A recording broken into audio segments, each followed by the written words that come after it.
Hi, today I want to show you how you can build a full SaaS application inside of Nordcraft and Zano using Resend as your email provider and Polar as your tax compliant checkout. Super simple, super fast, without having any deep coding knowledge to set this all up.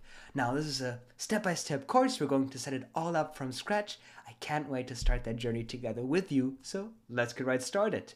Now, the first important thing for our application is something that I already have done, is we want to create the pages in our Toddle project on how we want to structure that login application. I have created a homepage, as you can see, that will be the dashboard, and I have already styled that div block. That's just something you want to structure on your own based on how your application will be set up. And if you want the template on what we'll be building together in here, you can find that in the video description down below. But let's go here. We got the home page. We got a page called auth/auth, as you can see here, where the user will be able to, where we will be building the login screen. We got another page called gated. This will be one of our gated pages, so we can implement protected pages. And then we're going to have an upgrade page where the gated page will redirect if they have not upgraded. So that's essentially the structure for our SaaS application that we're going to build together. So make sure you have that pages set up. You can pause the video to set that up. Wait a little bit. And now let's get started. So the first step is we want to go to the auth page and we want to build the auth screen. Now we will start this by adding a form on here. And in that form, we need to have an input. So we're going to add an input inside of that form. There you go. So this will be the email, and then we'll need to have a password input. Now, I like the idea of being able to reuse things, and working with components is best practices to do so. So how about we're going to turn this input into a component so we can easily reuse this, and we don't always have to restyle that. And, the first step in doing that would be styling it the way we like. Now, let's actually style things around it so we can then figure out what we actually like. So how about, we need a button, we need another input, right? And then we'll start componentizing things. Once we got the design, we'll add a button. There you go. And what we will be doing in here, we got that, we got this. I think we got the structure already all fine. So let's center things here.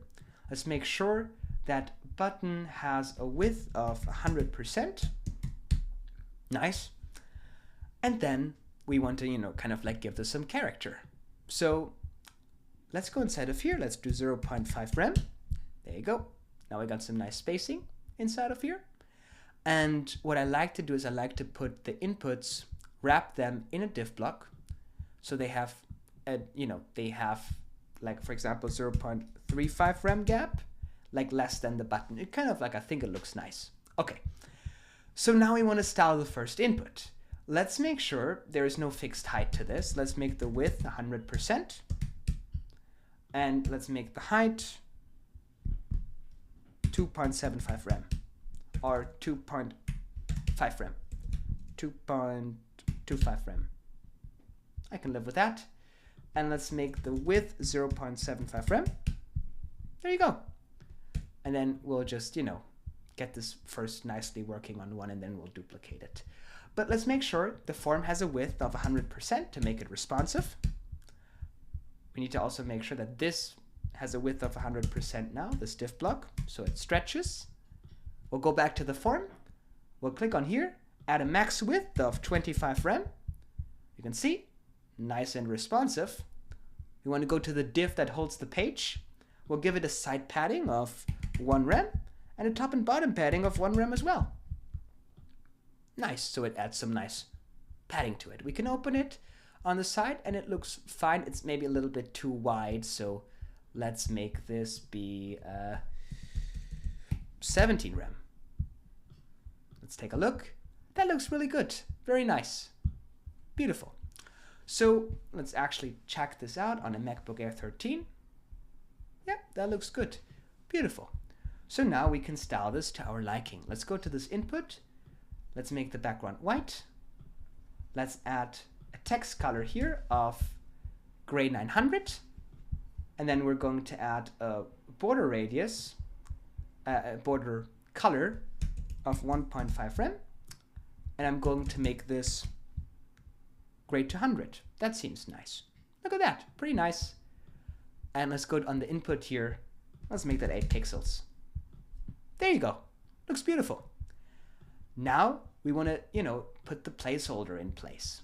So we can go to the input here and we can add a placeholder value of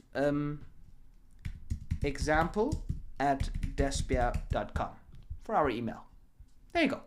So now we got this beautiful, great looking email input. We can set the focus on here. So we can go on focus. And we can now go on effects.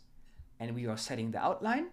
And I like to do an outline that's gray. It kind of like gives it that Vercel look. And I like to do 2.5 pixels. So if you click on here, doesn't that look nice? Actually, it could be a little bit more subtle. Let's go on the focus. Let's go on here. And let's make that grade to 100. There you go. So now I can click on here. Pretty nice. Maybe a little bit less subtle even. We can go on here. We can go on gray. We could make this gray 100. Let's try that. Oh yeah, that's beautiful. Look at that beauty. We can zoom in a little bit more here because I'm on a very big computer screen, but that looks great. That looks stunning so far. Now, we got that input. We'll turn into component later on, but now let's make sure that we have a nice button style. So we want to get our colors in place. I will, for this button, let's see what works well. Do we need to do blue? I don't like doing blue. It looks too 2015. Let's try purple. Purple. Yeah, purple is great. Let's do purple, or let's actually let's make it black. Let's do gray 900 on here. And we're going to give this a border of 8 pixels. There you go. And we're going to give it a little bit of a shadow. So we can go on effects and we can go on shadow. And then we can do a blur of 15. And I'm going to add a black shadow to this here. Okay, a little bit too much shadow. That's a nice shadow. Look at that. So it kind of like stands out a little bit. Beautiful. So now inside of here, we can go to the text and I can give it some naming. I can say sign up or login. Actually, let's make this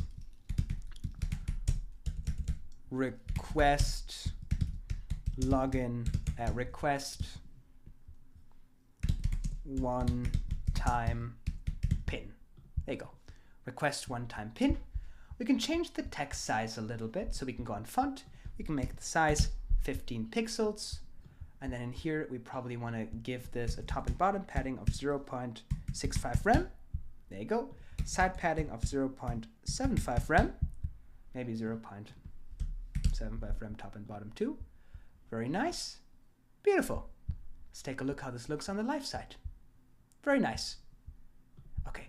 Now for the input, we probably want to make this input field a little bit bigger so it looks nice on all devices. Let's actually scale this back to be a MacBook Air. Yeah. And let's go in here. We have the input. We need to go to the text size. That should be 16 pixels. There you go. 16 pixels looks a little bit big, but it will make it look nice on a mobile device. So if we do it 16 pixels, then my proposal would be we'll add a top and bottom padding of 0.75 rem to this and a side padding of 1 rem. And then we're going to make it a little bit more rounder to balance that out. So we'll make 10 pixels. And the border will be 2 pixels. There you go. And I think that looks good.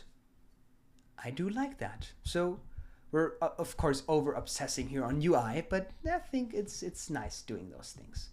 And then on this button, we can set a hover. We can make a hover that's a little bit grayer. So we see a little highlight here. Look at that. Pretty nice. So we now got that input here, and now we kind of like can link this to what Toddle calls a variable. So that's kind of like Toddle's approach to managing state. So we need to have two variables on this page, which will be the password and the login code, because we want to have an OTP system where you get a code instead of using a password that you make up yourself, because that way we don't have to kind of like manage resending a password, resetting a password, all that kind of stuff. So we'll create a variable called email that will start out empty. So I'm just going to clear the value. And then I'm going to create another one called code that will be empty as well. Then I can go to this input here, and now is actually where we probably want to turn this into a component, this input field. Now I'm not too satisfied with it yet. I think it's a little bit too thick, so let's make it 0.5 rem, 0.55. Let's take a look. Yeah, I think I can live with that. That looks nice. Okay, so let's take this input, let's turn this into a component so it becomes reusable. Let's extract this as a component. We'll call this input. We'll create this input, and I've got my input component here. So now we need to have, we want to make this input customizable. And when we take a look at the attributes, this is the section where the data for the input field is happening. So the way we can set this up now is we need to get an input, so a value that is inside of here, and we need to get a placeholder. Now let's start with what we can see, the placeholder. Let's create an attribute of placeholder that will have a sample value of, let's say, example at despia.com. There you go. Now I'm going to go to the input field. I'm going to go to the value, and I'm taking the value from the placeholder. There you go. So now I got that value coming from the placeholder. Actually, not the value, my bad. The placeholder value needs to come from that, not the value of the input. That is a different thing. Apologies. So the placeholder attribute here needs to come from the placeholder value. So when that is empty or null, we don't have a placeholder. But whatever this has inside of here will be the placeholder. So let's do example at despia.com. There you go. Beautiful. So now we can take this a level further. We can now also add a type inside of here, a type attribute. And that could be password, for example. Now this type attribute will then allow us in this component to dynamically reuse this element to keep consistent styling. And it will also allow us with this, placeholder attribute, with this type attribute, to get that, that type, which is in here, dynamic. So we can go if type, and we'll do size greater than 0, meaning if it was set, then we're going to take the type. If not, we're going to have a default to text. So now if I type inside of here, you will see that we're actually having a password input, and when I set this back to empty, it'll be a text, or if I set this to file, it'll turn to a file upload also. So we got this universal system going on, which is pretty neat. There you go. So let's revert this back to be text. So this is going to allow us to then define the properties of this element dynamically to keep it really nicely reusable. The next attribute will be the value. We will go on this attribute and create a value attribute. The value would be Nordcraft as an example. I can go to the input, I can go on value, and I can then bind this with the value attribute. Now I see the value inside of here. What happens when the value is empty? It'll be empty. What happens when the value is null? It'll say undefined. We usually don't want that. So we can go to the value and we can make a little formula. We can do if the value does not equal null, then we're going to return the value, else we're going to have an empty string. A string is a text, an empty text. That way, if it's null, we're just going to show it empty. to kind of like improve that experience. Now, it could make your debugging a little bit harder, keep that in mind, but this is kind of like what I like to do. Now, we got that basic setup. Now the question is, how are we getting what the user is typing inside of? If I type something in here, how am I going to get it outside of here? That's a good question. We actually have events in HTML to do that for us. Total is built on top of HTML. So I can go on this input here, and I can take the input event. Let's do a console log, which is a cool thing to debug on the front end. I can do a console log, take the data in the console log, go on FX, and take event target value. This will give us the input of the text field. So we can inspect elements, open the console on our computer, and we can type something inside of here. And you will see how I'm getting that data to the console. Isn't that a cool effect? Huh? How about that? Oh, I opened too many things. Oh. Okay, I think we're back. So there you go. That's how we do that. So we're getting the value. Now there are a few things we want to take a look at.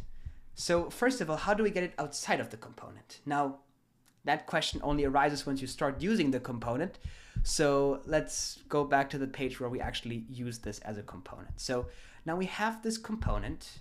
How do we, first of all, let's say we have this variable with an email that already has an email pre-filled. Let's make this example@despia.com, right?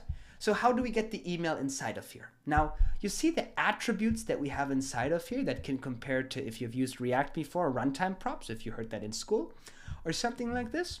You got those properties here, and you can get inputs into the component inside of here. So we have this value. If I go on FX and bind this with email, we got the email right inside of here. Now the question is, when I edit the email, how the heck am I getting it outside? Now, for that, we want to look at the events, but right now this has no events defined. So we go back into that input here, and we're going to take out this input event, and we need to emit that event. So we're just going to build a wrapper for the input event. So let's go inside of here, of that event here in this component. Let's create an input event. For now, we're just going to keep the test value as is. So now we have this input event. We also want to have a change event, actually. And that's pretty much all the major events we need. We could also do a focus in, focus out, but we're just going to keep it simple for now, right? We don't need to, we're just going to build our own UI style system here in this example.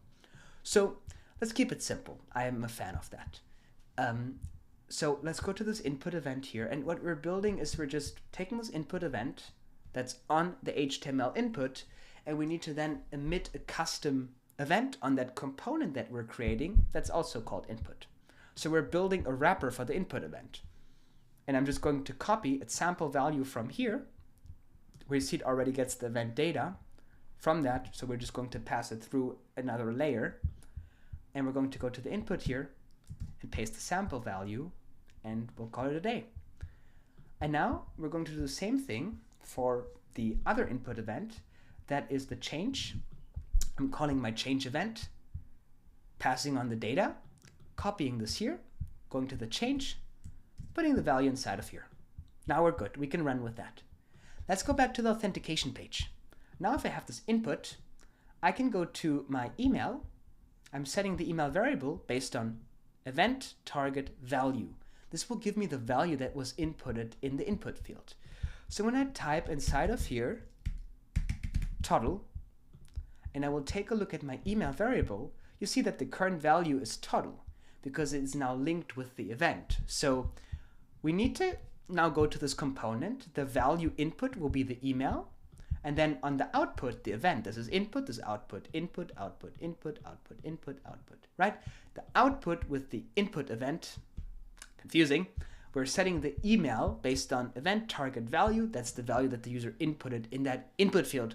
Lots of inputs today, I know. So we get that all set up today. And now we have this component, which is nice and reusable. So I could duplicate this right here, right? And then, we can kind of like set this up nicely. So there you have it. Now I may want to create some labels for that element, right? So I can put a label above it.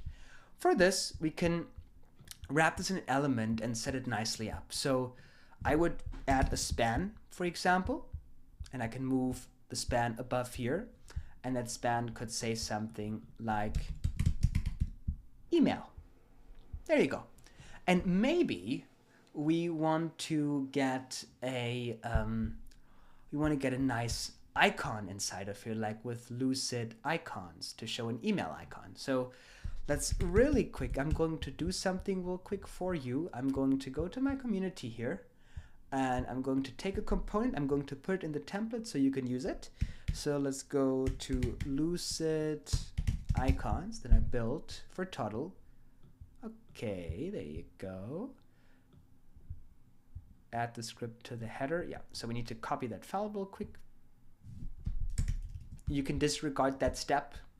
Actually, I probably should share it at this point. So I'm just pasting that package to get the icon. For now, just skip the icon, or get it from the template that's in the video description. It's asynchronous work here, but we can go back to the authentication page here, right? So now I can go in the span. I could wrap it in an element in a div, and I could add this Lucid icon, and it will work. I got the icon. The trouble is, if I open the page, you see how the icon flashes, because we're loading the script via JavaScript, but that has some latency to it. So to get this to fix it, we need to run this in a script tag in the header on our Toddle page, on every page where we have the icons on, to make it look snappy. Let's go on the page here, and in here we can add custom scripts. So we can go to add external resource. We're adding a script tag, and we're adding an attribute of source, src, and we'll paste this library inside of here. Now you see when the page loads, it immediately loads the page with the icon, no flashing. That's how I avoid content flashing, so the icon is loaded the moment the page is loaded. There you go. See, lightning fast. Beautiful. So now we got the icon. So I can go to this Lucid icon component, and I can make it email. I think there is no email Lucid icon, so we go to Lucid icons. We can go on their website and search for icons that we like. Let's look for email. Okay, and now we got an email icon. I like that one. At sign. We can copy that name. We can go back to Nordcraft. We can paste this. We got our at sign. Actually, I like the little envelope better. Let's copy the mail. Let's put this inside of here. Cute. Okay, so let's make this 16 pixels by 16 pixels. Beautiful. Now we can take this div that holds those. We're going to make it go to the side using row. We'll center it. We're going to move the Lucid icon at the first place. We're going to add a 0.25 rem gap. There you go. And now we got this little email icon. So we can go inside of here, give it a gap of 0.25 rem, 0.35 rem, 0.5 rem. And there you go. We got this little thing all set up. Maybe we want to make the icon a little bit bigger. We could do 18 pixels by 18 pixels. There you go. Are there some other customizations? Mail. Oh. We could do current color. That one looks nice. Yeah. They don't have like filled out ones. Yeah. We could do a custom stroke width though. Yeah. So we could actually go to the component, make it a little bit thicker. So we can go to the attributes of the Lucid icon, stroke width 2. We could do 3. Oh, that's a little bit too much. Let's do 2.5.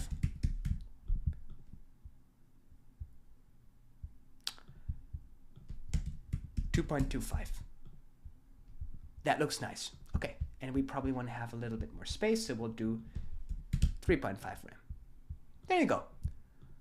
And now inside of here, I want it to have a little bit more write padding, so we'll do 0.15 rem, because it got curved, like little design tip, like if you've got curved borders, you kind of like want to look a little bit when the curve stops and give a little bit of space on the side so it looks a little bit more on line, even though it's not fully aligned. That's a little bit too much. Okay, we're obsessing about details here, but details make things perfect. Okay, so let's get rid of this input for now. Let's just duplicate it and see if it looks nice. Okay, beautiful. Though we want to move this in the correct one. So we got this nicely here. So let's duplicate this. Okay, then we need to go inside of here. I think we need to have more padding. 1 rem. Yeah, that's good. So now we got the padding. Very nice. Inside of here, we are now going to add 0.7 rem. We could do actually 1.25 rem. And that looks nice as well. So we got like those little labels inside of here to tell the user, you know, what's kind of like being set up.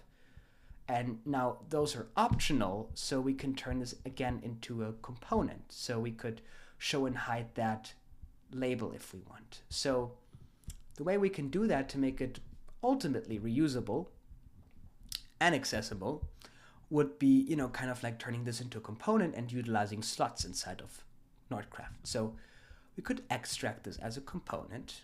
Let's call this input label.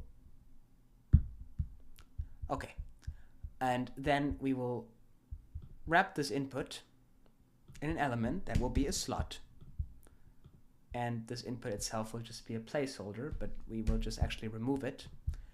And then inside of here we can have an attribute called icon. There will be mail, and then we can have another attribute called name. There will be email. And then inside of here we can go with the lucid icon, and we can make a little formula to have a nice default preset. So we can do if icon size greater than 0, then we're going to take the icon value. On else, I'm going to use mail, you know, kind of like as a nice fallback. So when I use it, it's a little bit more inviting when using it. Same with here. I can go on fx. I can do if. I'll take this. I'll do if name size greater than 0, then take the name. Else, I'm going to say your label. There you go. Beautiful. I could also create an attribute for ID if you want to make it completely accessible, and then we'll need to restructure some items. But what we could do for ID, and then this is kind of like an accessible thing when we're working with, you know, accessibilities, when we're working with labels. So I could do for ID email input as an example, and that will just default. So I can go to this here. I will need to turn the HTML tag into a label to kind of like make it accessible. And then this label needs to have an attribute of for, and this will have the for ID. There you go. So, you know, with it having the for ID, I can now go to the input, and we need to have the ability to provide an ID input into that input element. So we'll provide an ID, and that could be email input. There you go. So now, if I go on the auth page, I got my your label. I will need to put in this label. I can click on this label, right? And I can add my input component in the label. And now I can bind the value here with the email. I can go to the event. I can go on the input event. I can bind this with the email. So I will do event target value. This will set the value. The other one will get. This will set. And then I can go on my attribute ID. I can make this email minus input, right? And then I can go on this input label. I do for ID email minus input, and I can click on here, and it should focus the element. Let's see. It does not do it. Okay, let's see. We got the input label here, so we got email input, and this component has the ID of email input. Let's take a look. Let's open this. This is a label element. Could be because it's not in a form actually, or it should be though. But let's see. We got that email input, and then we got that in here. That's this one here, should be clickable. And then we do have the ability to go inside of here, and we should be able to set that email ID inside of here. That should set the ID, but I don't think we're actually setting the ID. No, we're not setting the ID, of course. That's where I'm overlooking things. So let's add the ID inside of here, my bad. And we have the ID attribute created, but now we need to get the ID attribute inside of that input. So we'll bind this with the ID attribute here. So now when I go back to the auth page and click on the label, you see it will focus on the input. It's kind of like a best practice thing. You see how well does that? There you go. So now you got that all set up, and that's beautiful. So the next step in here will be, kind of like, now we can just repeat it. It's pretty simple. We just duplicate this, and then we'll take this, and we will kind of like customize those. So the icon will be mail, the name will be email. Okay, and then we'll go inside of here, right? And this will be icon, and this will be, what's a good icon for pin?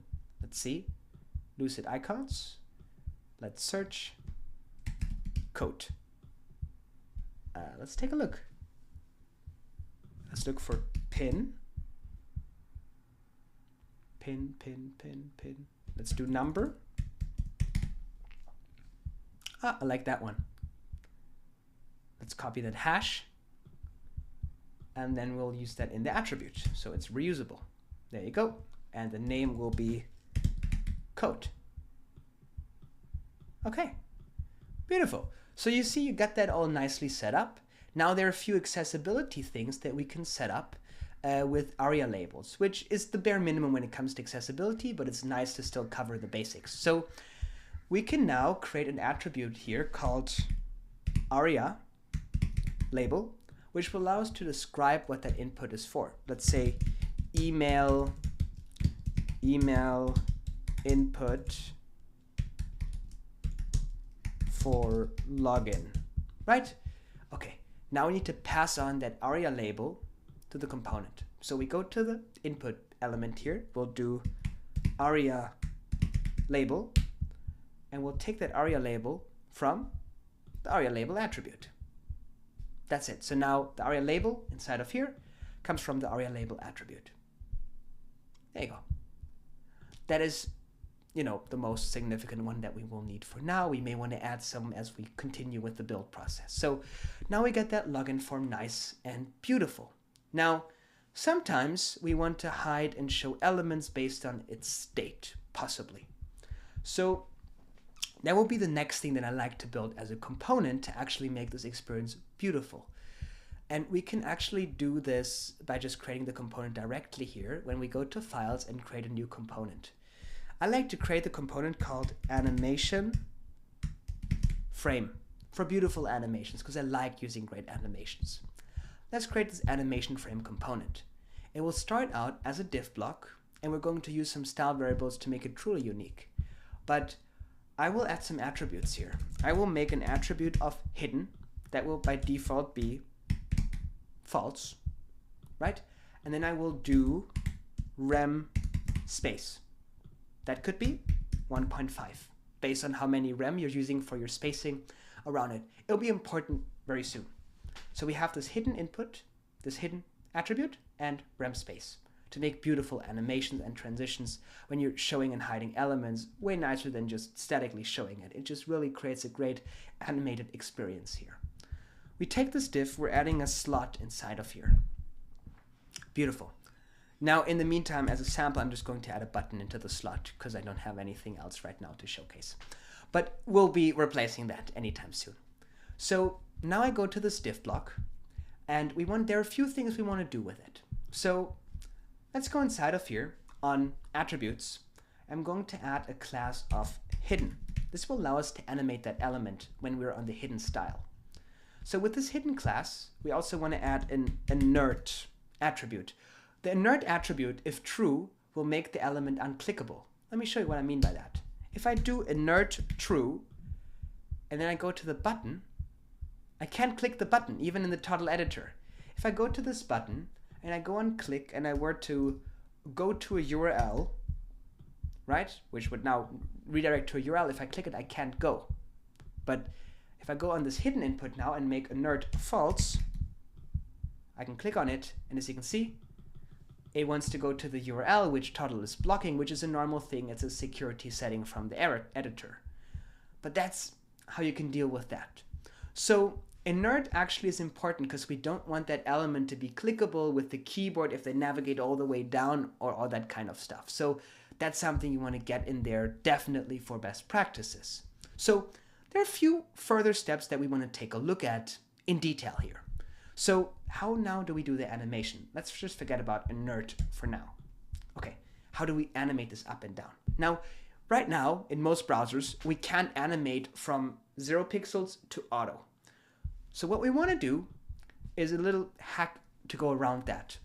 We want to create, first of all, a new style in Total by clicking on the plus and creating a style for hidden. So right now, the default height of this element will be 9,000. Sorry, not the default fixed height. The max height will be 9,999 pixels. Okay, so that will be, oh, not minimum height. I apologize. The max height will be 9,999. So it will automatically fit to most content on the page unless you're building this for a kiosk display or something, right? And then we're going to go on hidden, and on hidden, this max height will be 0 pixels. In CSS and HTML, in CSS, we can only animate between fixed heights, so this will allow us to do the animation with, you know, kind of like working with the auto value if it just adapts to the content, because we may not know how high the content is that's in this element. So this kind of like a workaround to animate it nicely. So what we can do now is very simple. We're now animating, but we need to make it clip. So we need to go inside of here on layout, and we'll do overflow, clip, clip. So when you see it's hidden, it'll now be really hidden. And then on the hidden style, when we go this on hidden, what we want to do is we want to go on effects and make an opacity, not outline, make an opacity of 0%. So it animates out beautifully. So now it goes like this, but what's going to happen is the element is still on the DOM, meaning there will be shifts in the layout. So when it will go like this, there'll still be the gap if you're using gap in a div block. The way we go around that is balancing out the gap with negative margins to make it look nice on the interface and have a great experience. Now for that, we have this rem space, which will need to be turned into a negative value to balance it out. So what we can do is we can go to the hidden state, create a new style variable. There will be spacing. We will call this rem space, or let's do rem balance. It will be in rems because that's the value we'll be using for building our application. And then I'm going to make if, or actually, yeah, we'll do if rem space, because it's a number, we can do greater than 0. Then we're going to do rem space, on else we're going to do 0. Just to make sure there's no undefined value or something like this for best practices. There you go. So now we got this rem balance, but we need to turn it in here into a minus. So we're going to do concatenate, and we're going to add a minus in front of it. And then we'll move this up. There you go. So now it's a negative one. So now what we're going to do on the hidden state, when it's hidden, we're going to work with the margins. So let's expand this here. Let's go on margin. Now, why can't we set a style value? Okay, that's fun. It does not seem like it will allow us to set the margins. Let's see, let's go to the default style if that is something. No, we can't set the margin. So for that, we need to really quick go to the old version of the editor. So let's go to total.dev/flags and let's really quick revert back into using the old editor so we can bind that value, that style variable. Let's go back to here. Now we're back on the old editor. We can go on the hidden state, and we are going to the, where did it go? We're going to go back to the placement, I think. Yeah. And the margin here, you see how we got that star where we can bind it. Now we can go, I think that's top margin. Let's do -90. Where do you go? -1 rem. Okay, this goes up. That's fine. So we'll put the negative margin. Let's do -90. Yeah, we'll put the negative margin in here on the one going up. So we'll go on here and we'll make this with the rem balance. Now you see how it balances it out, so the layout shifts to accommodate that animation. There you go. And then on default, we're not going to have it set. So you see how it collapses and shifts up, but then when hidden is true, we will need to bind it actually, because the hidden class is on it, because by default, if it's not defined like this, it will be on it, my bad. So we need to put a formula on the class to shift it down, because right now, hidden is true. Okay, let's make hidden false. We got a logical issue here. Let's make hidden false. Let's go back to the hidden, and then we're going to do hidden equals false. That will be true, and then we'll be up. That's wrong, so hidden needs to equal true, and then there you go. It will be down here. So right now it's visible, right? Because hidden is false, and if hidden is true, it'll be hidden. And if hidden is false, we got it here. Looks silly, but it will be great the moment we start adding some more advanced stuff. Right now it's visible, so inert needs to be hidden equals true. That's false, so inert is false, so we can click the button. There you go. And then when it will be hidden, we won't be seeing it, but the important thing is the user won't be able to focus on it anymore or click it with the keyboard for best practice reasons. Now, it's not fully accessible here. I want to mention that, but if you want to make it truly accessible, you should use Spark. That gives you access to all those things. But in this example, what's important to me is giving you this resource so you can learn it from scratch to understand how those frameworks like Spark actually work under the cover and get that understanding and then get that knowledge in depth. So we got that set up. Now we want to add transitions to things. The way we do that is by adding a transition. So we want to transition with opacity. 300 milliseconds works for me. We have opacity. Another thing that we have is max height. So I'll transition for max height. Another thing that we have, I think that's it. No, margin. Margin top. We need that transition as well. Now we got everything that we could transition. We can get rid of that button, and now we have this animation frame, which will allow us to nicely animate elements on the page. So let's do a little example here. This one needs to have the animation frame.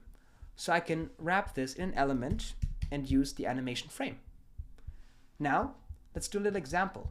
Let's create a variable called send, let's call this email sent. This will tell us if the email was sent or not. Let's make the default false, right? Then we'll go to the animation frame here that holds that component, and we'll go to the attribute and the hidden. It will be hidden if email sent equals false. That's true, thereby it will be hidden. Now you see this balance here. We have a gap of, what kind of gap do we actually have? I don't see that gap in this editor, so we got to move back to the old editor, to the new one. It's interesting. There you go. So we got this, if I click on here, okay, we got a 1 rem gap. So I'm going here, because it now shifts the whole layout is completely broken, right? So what we need to do, and we'll probably also want to work with the Z index now that I'm thinking about it necessarily, and with pointer events and all that stuff. But we're using inert, so we technically should be fine, but best practice is still important. So right now I have animation frame. No, but I think we should be good actually. I have animation frame. I want to go to the rem balance, and I do 1 for 1 rem. And you see how it balances the layout out so the animation looks nice and smooth. So now let's go on this button here, and if I click on this button, I'm going to set email sent. I'm going to take the current value of email sent, and I'm using the not filter to reverse it. So now you see the animation. Of course, we're submitting the form because we have a button inside of a form, so we need to go to the form event, create a submit, and add prevent default. That way the form will not submit when I submit the form. So now you see we got this animation here, which is pretty nice. There you go.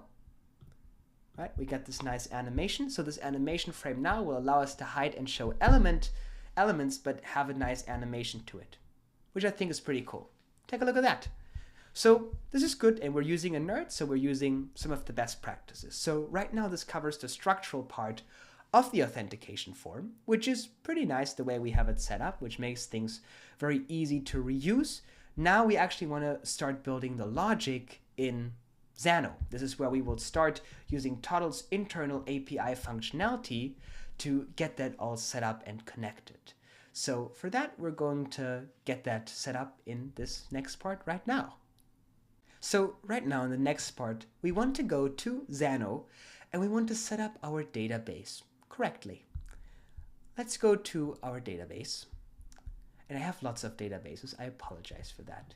Let's create a new database and enter the data manually. I'm going to call this users, and we're going to use UUID for grouping. I don't want Zano to create auto CRUD endpoints. That's a big security flaw. I wouldn't do that because it will create an unauthenticated version for users to query all the data from your database, which shouldn't happen on the user database inside of Zano. This description, I'm going to say user database for SaaS app. I'm going to add a tag. I will do YouTube. There you go. So I know this is from my YouTube video. Let's add that table. I already have users, so I'm going to call this SaaS_users. I apologize for that naming. You can rename your database when you clone that. Let's build this. So we want to imagine what we really need for this to set it up properly. Let's click on plus. We need, of course, to have the user email. So we're going to add an email field here. That's type email. We don't need to use requireds when we are building the database because in Zano, the APIs will handle that. That's the workflows. That's the business logic. So let's add that column. So now inside of here, we got that email. Now we need to create that OTP. That will just be a text input. Very simple. I'm going to call that code. This will be the login code that will be sent to the user to set this up properly, right? That's essentially it. There are some optional things that we can do, like a Polar customer ID, but I actually prefer binding the customer ID to the internal ID that Zano creates. So we're good, but I'm going to do one thing because we're having actually a simple authentication set up here, is I'm going to put an enum inside of here and which plan they are on. Right now I only have one plan, so I'm going to add an enum here, and then we can, add conditional logic to that. We'll show you that later, how to set that up.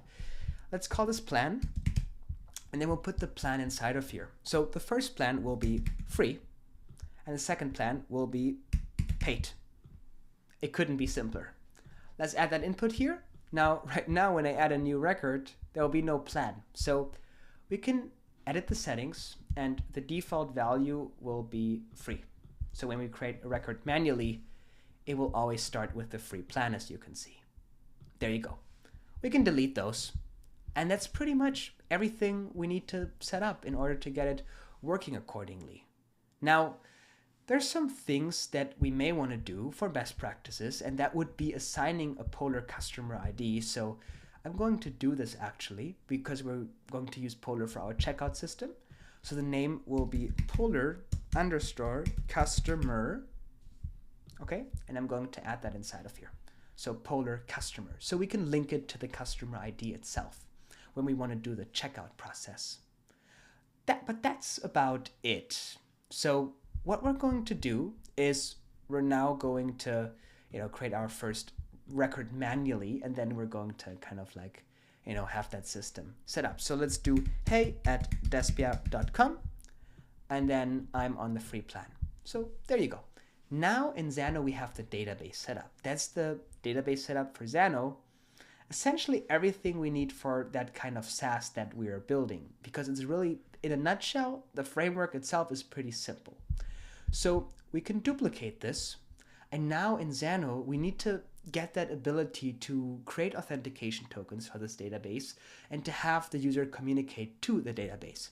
Now, compared to Supabase, which would automatically build that for you, and you would kind of like be on their guardrails and you couldn't customize every step of that logic from that authentication endpoints that they give you, Zano actually does not do that for you. They want you to do it all from scratch because they think of something that's called middleware as the main way how you should interact with that backend, because it is very strong at building those workflows. Zano essentially is a big workflow builder, like a very powerful Zapier.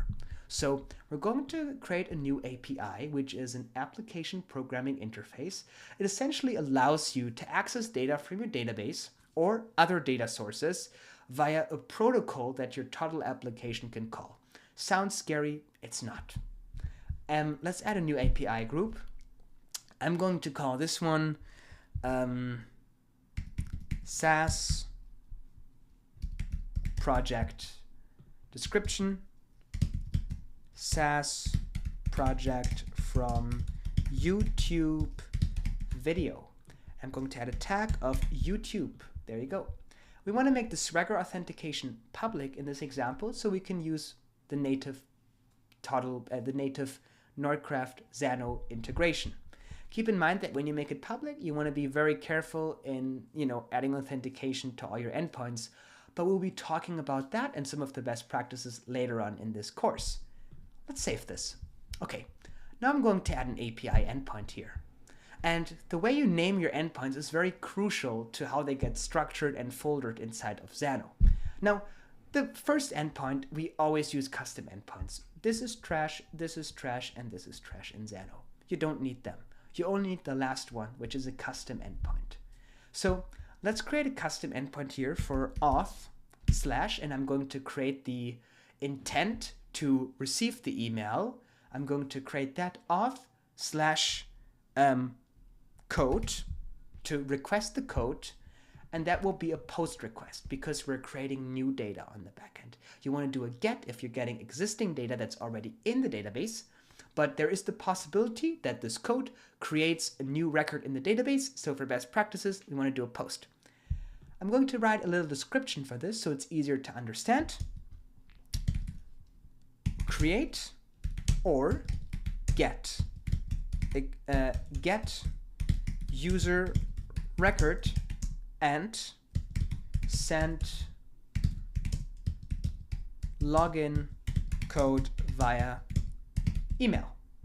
My tag will be, in this example, I don't need a tag, and authentication does not need to be enabled on this one. So now we got this endpoint inside of here.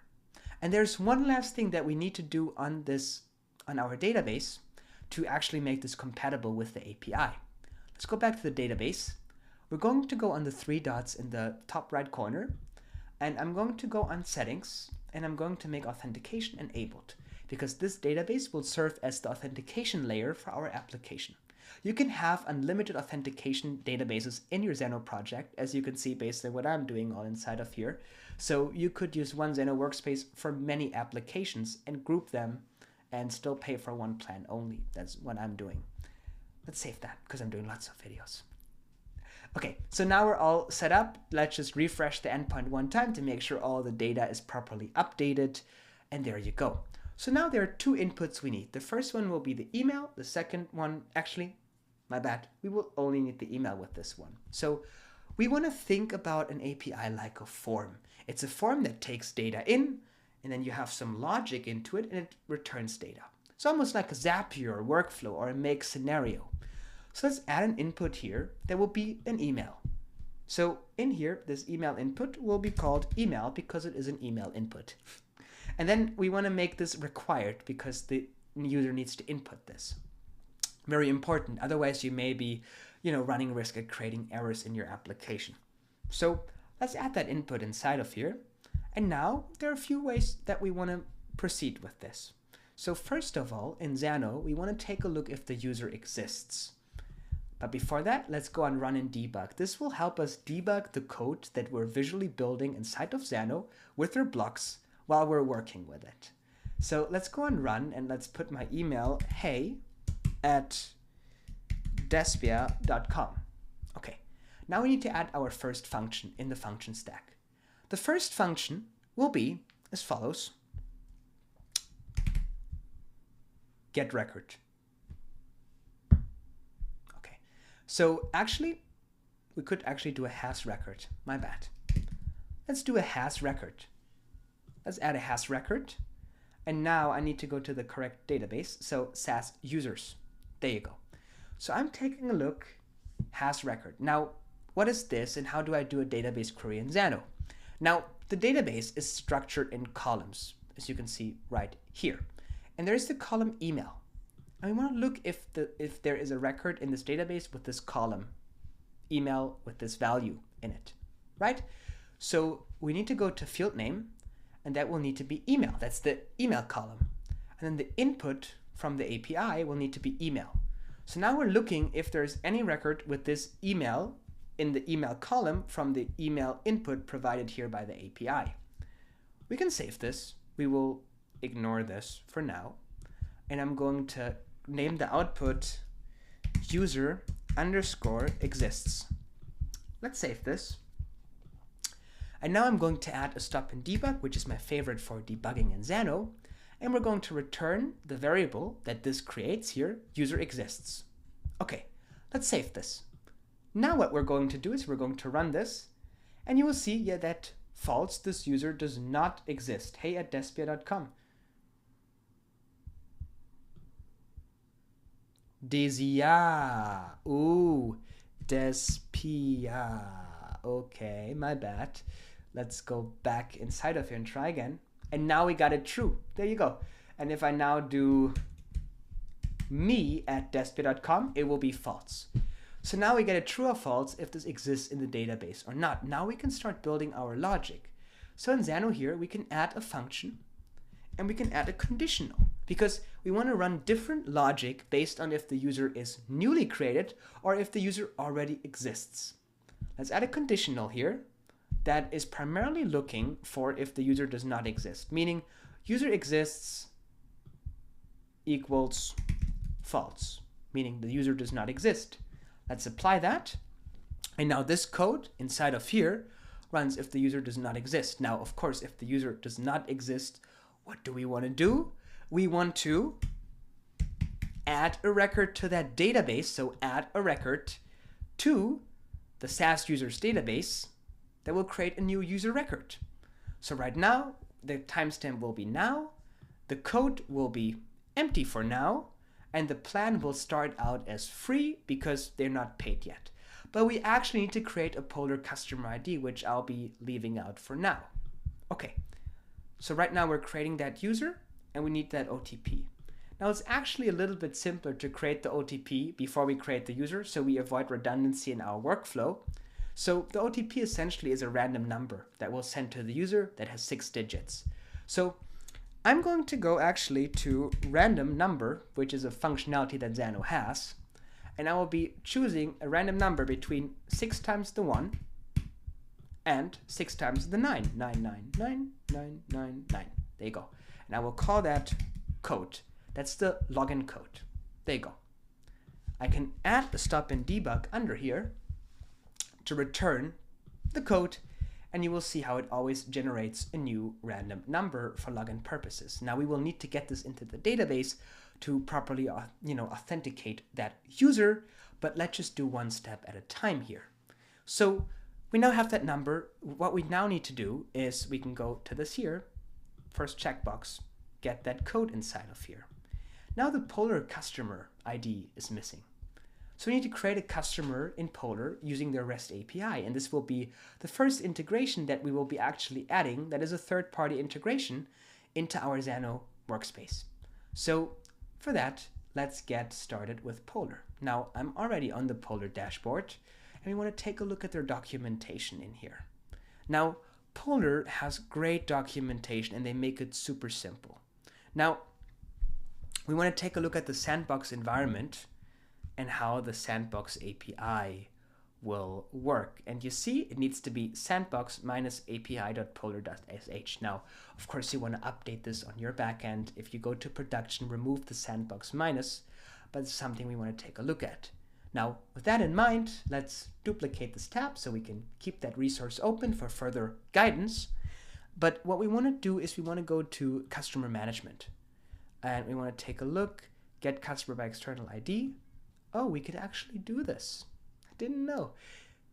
Their API is actually better than I thought. If we can get a customer by external ID, then we don't even need to get their ID, which is mind-blowing. If you have ever worked with Stripe, you know what the hassle that otherwise is.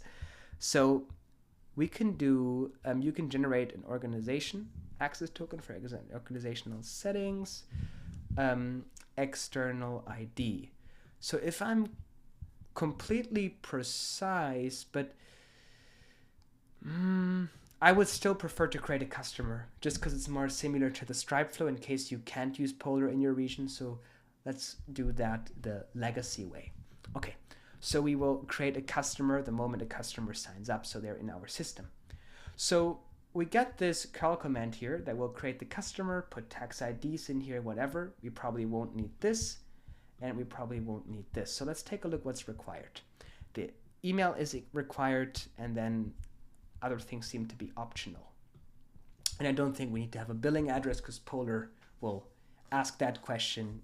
But okay, so right now we have some code, and this can look confusing. We want to make sure it's always defaulted to curl. That's the way how we can get this work in Zano. Let's copy this here. And now what we want to do is we want to go to, okay, back to Zano, and we want to stop the API process inside of here. We want to actually turn this create Polar customer as a function so we can reuse it if we ever need to in another endpoint. So let's duplicate this and let's go back to Zano. In Zano, we're going to go to our library. We're going to create a function, got lots of function, and let's do SaaS underscore Polar underscore create underscore customer. SaaS Polar create customer. I'm going to give it a name, create Polar customer for future reference when you start billing them, right? Reference, there you go. Add a tag, YouTube, there you go. And we'll inherit the settings for the request history. There you go. So now in here, we'll add a function of an API, external API request. We will go to import curl and we will paste the curl that we got from their documentation. We'll import this, and now you see how it nicely parses this. We got metadata, and this will be important because metadata are key value pairs that help us identify users in the future. Also, the external ID, which is important, but I still like adding it to the metadata anyway. Okay, but we'll do this one thing at a time. And then we got the name. We probably don't have that, but you know, we can skip that. So what I'm going to do is I'm going to hide in here all the elements that we don't need so that, you know, if you want to clone this template, you can keep it custom, right? So let's hide tax IDs. We won't need that. Let's hide, I think hiding is better than deleting. Let's hide the name. We only need email, external ID, and metadata. That's all we need. And this will return as a customer ID. Now there is this token here that we will need to get inside of here, our API key. Now, how do we get the API key exactly here where it says token? We can copy this word token. We can add a filter of replace. We'll put the word token in here, and then we can replace this literally with anything. It should be the token though. It's just a placeholder for now. Now, I wouldn't put the token right inside of here. Let's just save it though. Because I would make it sure that it's saved in an environment variable to make it completely secure on your backend. So the way you do this, super simple, one click, is you want to get your API key first. So let's go one step back here, and let's go to our settings in Polar, and we're going to go to, I'm going to create a new token, and that token will be no expiration for now, and I'm going to do SaaS YouTube video. So I know, if you mess that up, it's you. Okay, what it does, it will do select all for now. So it's universally usable. Let's create this. Again, for security reasons, you probably want to use multiple tokens for multiple use cases. But again, we're going to have the simplified version for this video. Let's copy this. But of course, we're still covering everything important as always. So let's duplicate this panel so we stay where we are. And now in Zano, we get the secure place under settings here to put our API keys in here. So I'm going to create a new variable, an environment variable called SaaS underscore polar, or let's just call this, let's do SaaS underscore polar underscore key. And I'm going to put my polar key inside of here. Save, done. Okay, I can close this now. And now we can go back to the API. And in here, where I have my bearer token, where I have that replacement, look for token, replace that field. I want to remove this. I want to go to env, environment settings, and I can look for SaaS polar key. I will apply this, and now it's replacing it with my API key. So now, if we just run this, we need to make this dynamic, but for now, we're just going to keep it like this. If I run this right now, we will see we get a response. The API will tell us the access token provided is expired, revoked, or malformatted, because we're not on the sandbox environment. So we need to go, and let's take a look at the documentation again, what Polar is telling us. The beautiful thing about documentations and APIs, they tell us exactly what we're doing wrong. We just need to find the right piece of information to get it set up properly. So let's take a look at this here. It's all super simple. Let's take a look. Where did it put it? Here, there you go. Sandbox. What we need to do is sandbox/API. So we'll copy this. We'll go in here and we'll do sandbox/API. When I save this, boom! The domain name example does not example.com. Of course, they don't take example.com for sure. Okay, let's go in here with customer@despia.com. Let's apply and save. Now, as you can see, that customer was successfully created. I even got an avatar from Polar for free. Look at that. It's just color, but I got that. I got the organization ID for that customer. I got that Polar ID, that's the Polar assigned ID, and then I got the external ID. This is great stuff. So, and then we can provide metadata. Now we want to get those things dynamically inside of here. The first thing, of course, will be getting the email inside of here. So we'll add an email that will be required in this function, which is kind of like a mini API we can call in an API without latency. Pretty cool. Like a microservice almost. We can add that input here. And now we have this input of email.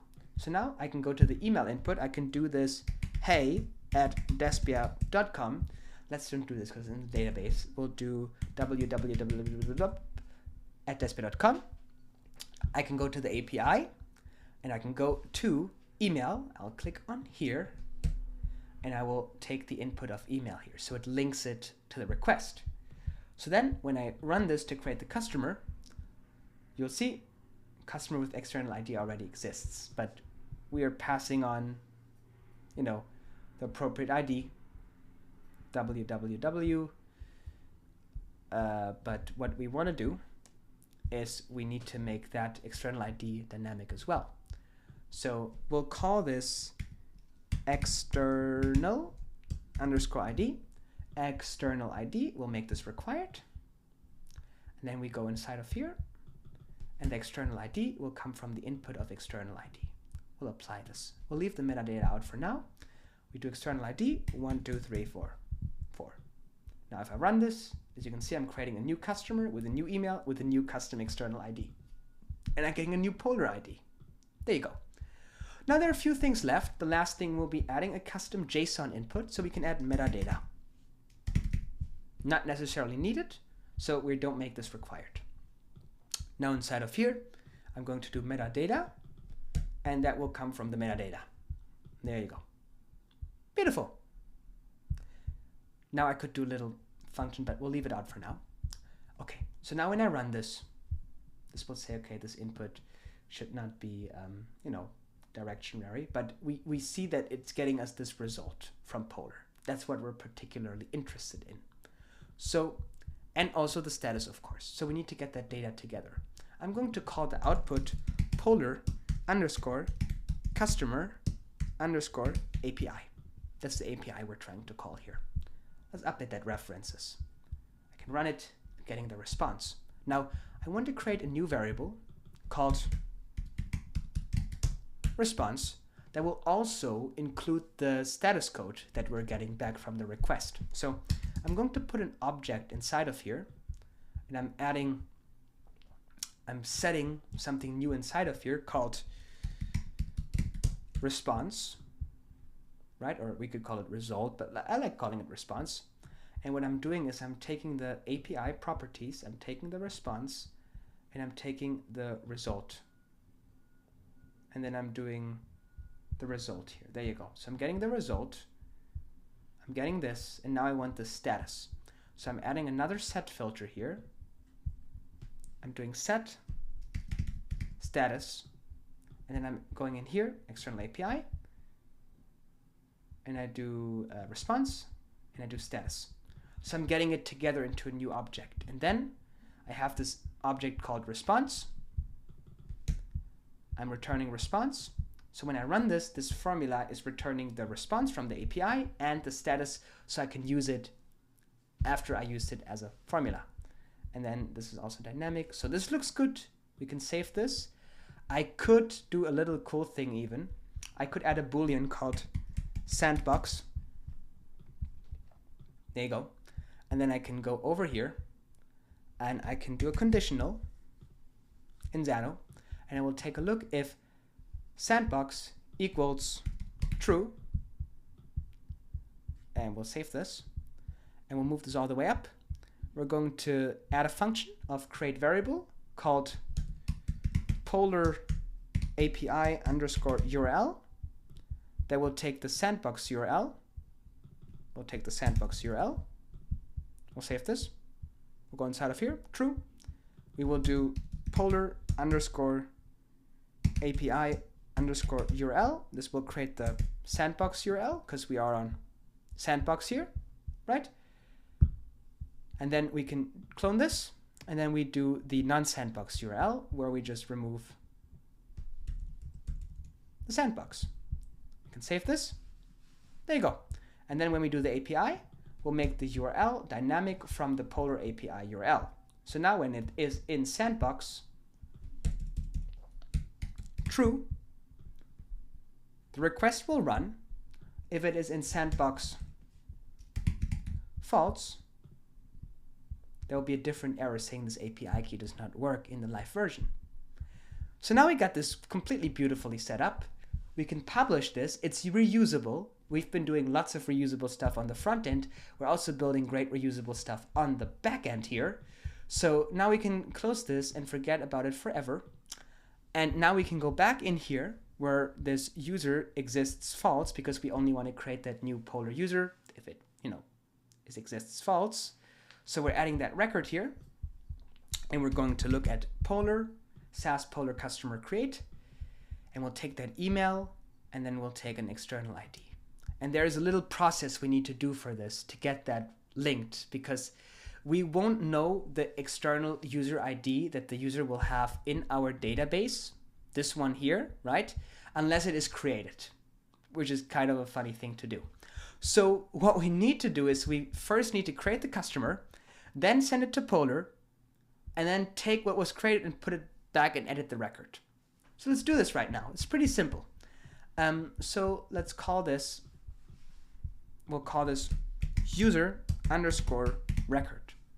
Okay, we'll save this. So now this inside of here creates the user record with no Polar ID. Beautiful. So under here, when we run this, we can just add a stop and debug and take a look at the response. So let's run this, user record, we'll save this, let's run this again. Oh, wrong, I had a stop and debug up here. Let's run this again. And you see we are creating that user, and it gives us the ID. So now with this ID, we can go to Polar, and I can call this function Polar underscore customer, Polar customer. And then I can go with external ID. The external ID will be user record, properties, ID. This will get the ID of the user record. And then the metadata, I'm actually going to put the ID in there again just to make sure it gets saved. So I'm going to add a set filter here. The path will be user underscore ID. And I'm going to take user record ID.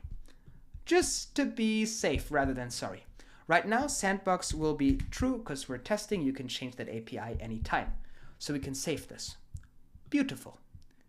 So now, when we run this, so let's make a stop and debug here on the Polar customer, right? So when we run this, we need to have a new email, by the way. Let's do me@despe.com. So we'll run this again. We'll create that record in the database. It's taking a little bit because it's now actually calling Polar's API, which for some reason takes some time, and we got debugger encountered an error. Okay, let's reload that. Sometimes that can happen. Let's see what's going on. It could be bad internet connection on my side. Yeah. You see the way the page loads, it seems to be more than likely a bad internet connection on my side. Oh yeah, internet is not good. So we'll hope that we can get around this, but in the meantime, how about we try closing this here? Let's reload this in Zano. Oh, it's loading a little bit too. Ooh, okay. So Total doesn't have that same issue, right? No, it does. It does. Okay. But I think we can make it. Okay. Let's go back to the API. Let's take a look at SaaS project. Let's go to the auth code. Okay, beautiful. Let's try running this one more time. It shouldn't take that long.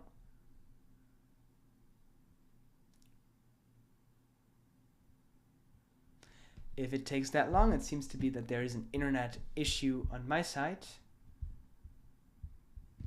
It shouldn't take that long. Unless I'm doing something, and also that the fact that it doesn't show in here. I think we have an internet issue right now. I would need to investigate it a little bit further though. But let's see. Okay, yeah, I need to pause the recording, let my computer cool down a little bit, and then we can continue because it shouldn't take 40 seconds. No chance. And then the page isn't reloading as well, and yeah, other pages are loading slow. So I apologize for that. I need to get my internet connection all sorted out, so we'll make a little cut and then we will go with the next step. Guess I just got it working. I just ran it first try with total@despe.com, and look at that, beautiful. Got it all set up. So now we get that response here. We don't necessarily need the status right now because we just assume it works because the user just signs up for the platform, so they wouldn't be in our system, because you also want to make sure you have one Polar account per SaaS that you're building to avoid, having duplicate users, all that kind of stuff. But we get this external ID, this internal ID, so response ID. So what we want to do under here is we go to edit record, and we're going to edit the record in SaaS users, and we're going to go inside of here. We'll take, first of all, from the user record above, we'll go to properties and take the ID. So we're getting it based on the ID. That's the ID column right here. And then we will only edit the Polar customer ID. To take Polar customer, we'll take the response, we'll take the ID. That gives us the Polar ID, so we can reference later back to that. And then we also have the user ID and the metadata and the external ID from our database, just so we can, we have all the data attached to it to make sure that we can, worst case, find the customer. And then we'll output this again as user underscore record. That will be the updated one. So we'll update that. So now this user record is created and we're processing this accordingly. So that's all beautiful. We generate that number. We initially already add that code in here. So that's all the logic we need for, the user to be able to, kind of like onboard here and get all, onboarded, all sorted out here. Now on else, it's very simple what we need to do. We just need to update the OTP for the existing user if the user already exists. So for that, I'm going to do an edit record. I'm going to take this from the SaaS users, and I'm going to take a look based on email. I'll take email based on the input email, and I'm going to update the code with the generated code above. That one. Okay, I'm going to update this user underscore record.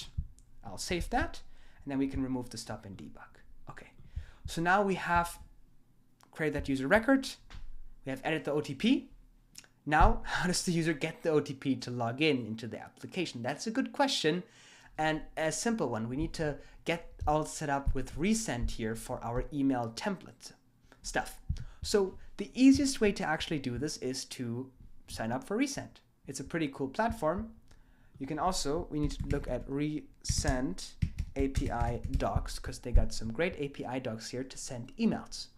So it's pretty simple. We also want to go again with CURL curl to send an email, but it needs to have HTML to it. So let's copy it first, and you know the drill. We're going to create a global function for that to make it reusable, to send that email globally. So now the next step is, I'm going to actually make a pause because I got hungry and it's actually pretty late here. So I'll be back in a second. So we are back, so let's keep going. Now we want to go to the library again. We already know the drill. And let's go to, oh, not public files. Let's go to functions. There you go. And we're going to create a new function here called SaaS. No, SaaS Resend.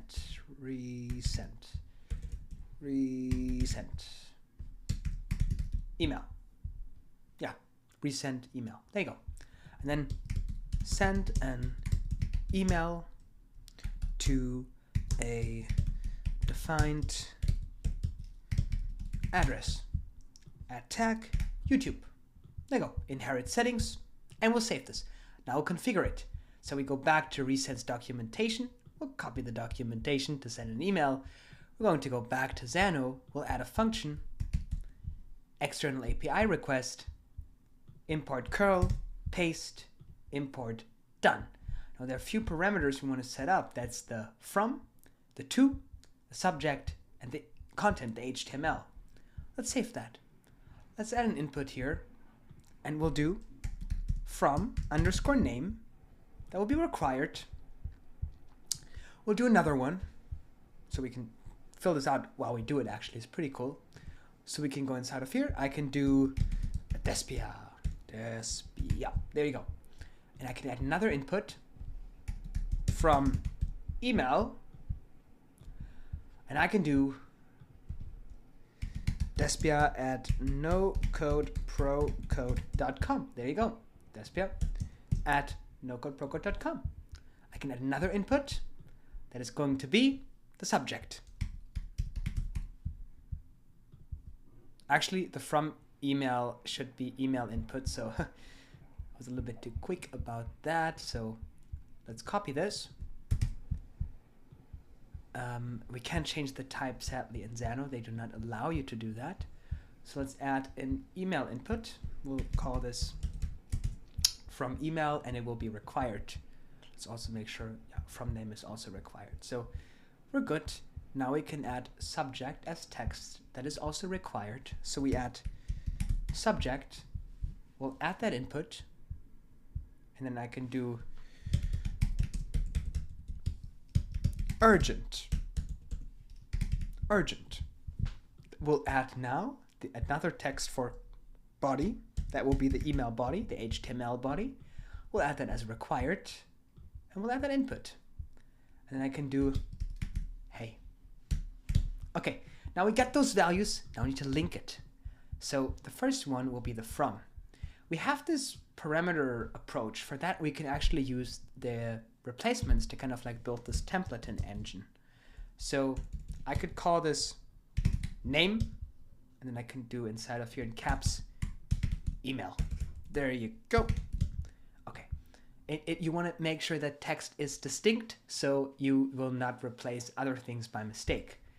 let's go inside of here and add a filter of replace. I'm going to look for name, and we will replace that with the from name. There you go. I go back inside of here, and I'm going to add a replace for email.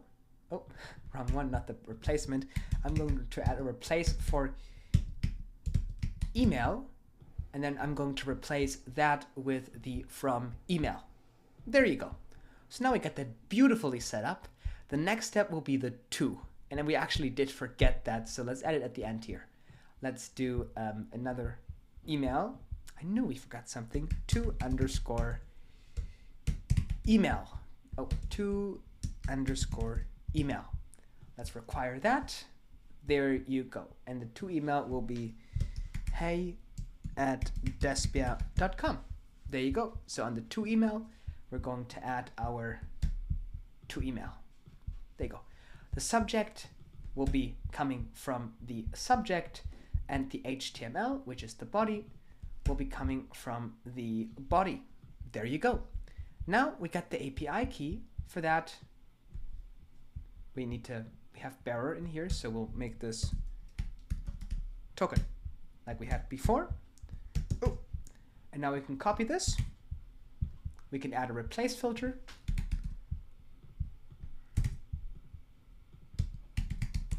I'm just going to add a sample value for now. I'm going to save that. And now when we run it, of course, it will say unauthenticated because we need to get the Resend API key that I have right here. I just got that. And now we're going to duplicate that tab, and I'm going to put my Resend API key right inside of here for you. So let's go in the settings here on manage. Let's add a variable. And let's do SaaS underscore Resend, and then we'll save that. Resend underscore key. We'll save that, and now we're going to close that one. Beautiful. There you go. Got my key here. Okay. So now we can just make sure this is saved, publish it, and we can go to the API. And we can go here where we replace the token. I should be able to go on env, and I can take the resend key so we can send the email. I should be able to save this, and now when we run this, we can see that we're actually successfully sending the email. And if I take a look at my iPhone real quick, I should be able to see that I have received that email, possibly into the spam. Yeah, it went into the spam because I sent urgent with the caps, but it went right inside of here into the spam. You can see, hey, I can see myself on many layers here. That's fun. But I got the email right here. So it did send that email successfully. How exciting is that, right? So we got that all set up. I want to get the result and the status into one. So same principle. We're going to create this result variable, so we can take a look at the status when we run this in an API. We'll add an object, so we get that into structured data. And then we're going to add response. That response will be API1, properties, response, result. And then we're going to set status. We're going to add the value from API, properties, response, status. There you go. And now I'm actually going to rename this output here of Resend email API. I'm going to save that, update preferences, so it updates it all inside of here, so you can see, nice and beautiful. We're going to return the result. We're going to save that one. We're going to run again, and look at that beautiful response that we're getting. We can publish this now, and we're good to go. We can now close those both tabs, go back to our auth code, add that function, go to resend email, and now we can beautifully set that up. So the from name can be hard-coded for now. So in this example, that from name would be Despia, or what should we do? We could do something else. We could do how should we call this? Let's do SaaS template. SaaS template, and then email will be from SaaS@nocodeprocode.com, SaaS@nocodeprocode.com. To email will be the input email that the user requests to have an email sent to. The subject will be your access code is, and then we're going to do code in caps, this tokenized text. We can copy this, we can add a filter, replace, paste, and then we're going to take the code that was generated, so it will replace this code with the actual code in the header of that email, giving us kind of like a nice templated way to create that text, which is pretty nice. And then the body, we would need to have HTML for that. So in this example, we can go to our friend, Claude. We can create a new chat. And now I can ask it to create an HTML email. Make a stunning Vercel-like HTML email for an OTP access code, no expiration, because we are not setting up expiration, because usually we will just reset the code when it will be reused, so we don't necessarily need that setup, but you can adjust that code to kind of like add a timestamp to it, and then valid, check if that timestamp is valid to allow the request or not. But it's going to add more complexity to what we're building here, and I like to keep things simple, so we're just going to make sure on creating the foundation. So it also added the Vercel logo. We may be in trouble for that. Let's say remove the Vercel logo and make it another random shape, because I'm not going to write HTML manually. I found AI vibe coding is the best when you're going to use email templates. It's actually, you can't compete with anything else. Let's take a look at that. Beautiful. That's good. So let's make this templated text. Oh, wrong. Let's go to let's go to html.onlineviewer.net. We'll paste this inside of here. I'll just keep the email, all that, but what I need to do, we can actually delete that here. And we can just edit it here. Very nice. Your SaaS, all rights reserved. I'm going to remove the social links because I don't have social links. There you go. And then we just need to make this code. So in here, I'm just going to write in caps code, like we did with the text, because HTML is just text at the end of the day, right? And we're not going to call this verify your identity. I'm going to say your access code to log in. Your access code to log in. Use the code to complete your sign-in process. Your login process. The code has no expiration time. I'm not going to mention that. I'm just going to have them assume that. And that's beautiful. So now we just need to add a string replacement on code when we send this HTML to the email. So I can go back to Zano, put the HTML body inside of here, add a filter, replace, go on search, look for code, and you can customize the template to your liking. And then I can go and put the code inside of here. So that's how we send that code to the user. The output, I'm going to call that Resend email. Let's save that. And then when this was all successful, I'm going to run success. Just returning client success. We can publish it. We just finished our onboarding endpoint. So here's the beauty of it. Let's create a new email. Let's put SaaS@despia.com, and let's also duplicate the tab and make sure that no user is currently in our authentication database, so we start with a clean slate. Let's take a look. SaaS users. I'm going to delete them all. Beautiful. Let's run this again. And now, as you can see, it was successful. So what happened? Now I got a new user with an OTP, with a free plan, and the Resend customer ID right inside of here. And now we can use this, and this will be important for the customer journey. If I check my email on my iPhone real quick, I just saw that I just received an email from that template, and it looks beautiful, like this, with the correct code that's in the database. Huh? How about that? So I got a beautiful setup. Now the user needs to be able to implement that code and exchange that code for an authentication token. Now it is easier said than done, but it is still pretty simple. So we can actually set that logic up right now because we're already on the backend. So I have the code already on my phone, and I'm logged in on SaaS@despair.com. So we can now already create the next endpoint. I'm going to create a new endpoint that's going to be auth/verify. This will be a post request. This will create that authentication token. That will be auth/verify. And then I'm going to add tag YouTube, no authentication on this one. I'm going to do description, and then description will be validate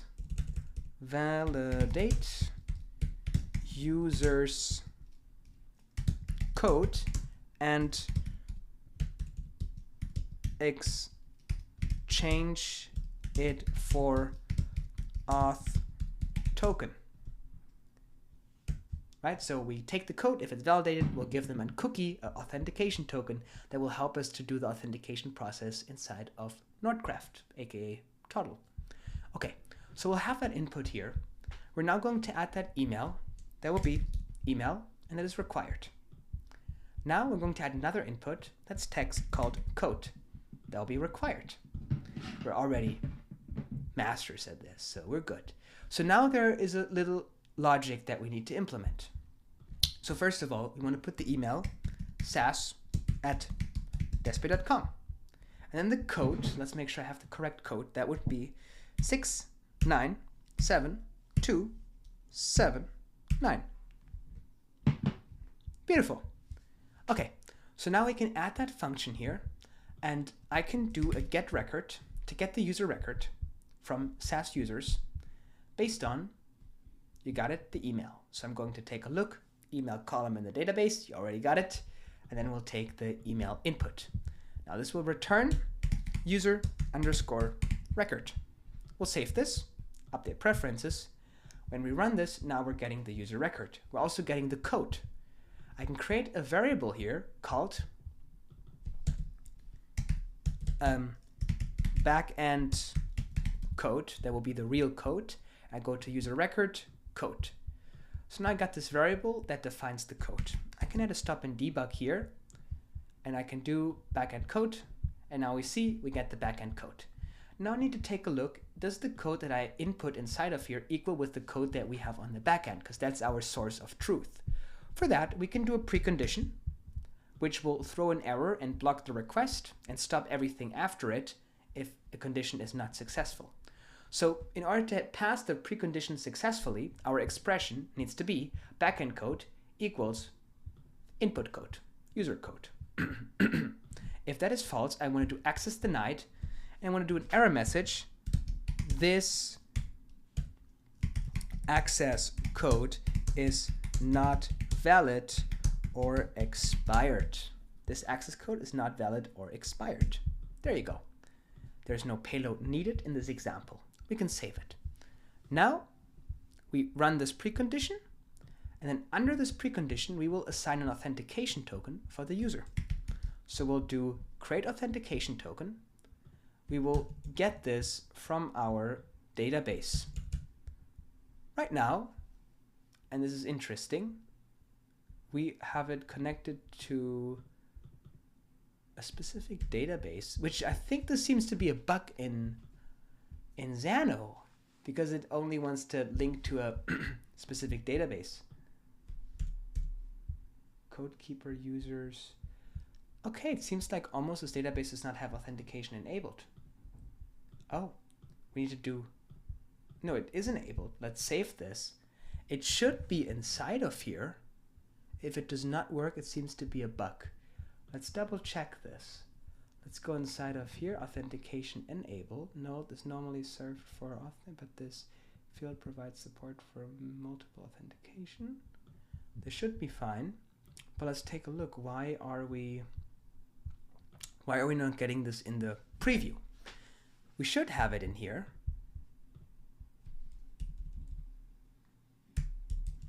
Let's try doing, I think it's the new suggestion. Look at that, that's pretty shitty. Now I actually got them, so, okay. SaaS users, I got it. I managed to find it out. If you have it a little bit clunky like this here, make sure to, kind of like type your database name and you'll find it in here. Now, the expiration should be this times 30 days. I like to have 30-day token expiration. So, times 30. So like a good month. That is enough for authentication proceedings. Let's put this inside of here. And now we need the ID of the user. We get that from the user record, where we get it, up here. So because this authentication token has to be issued to a specific user in your authentication database, right? So we get that user record and we'll put that ID right inside of here. And then we do auth token underscore auth underscore token. I like underscores on the back end. Okay, there you go. Beautiful. And now when this is successful, we'll be returning the auth token and we'll save this.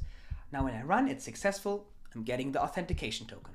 If it's the wrong PIN, no authentication token, error.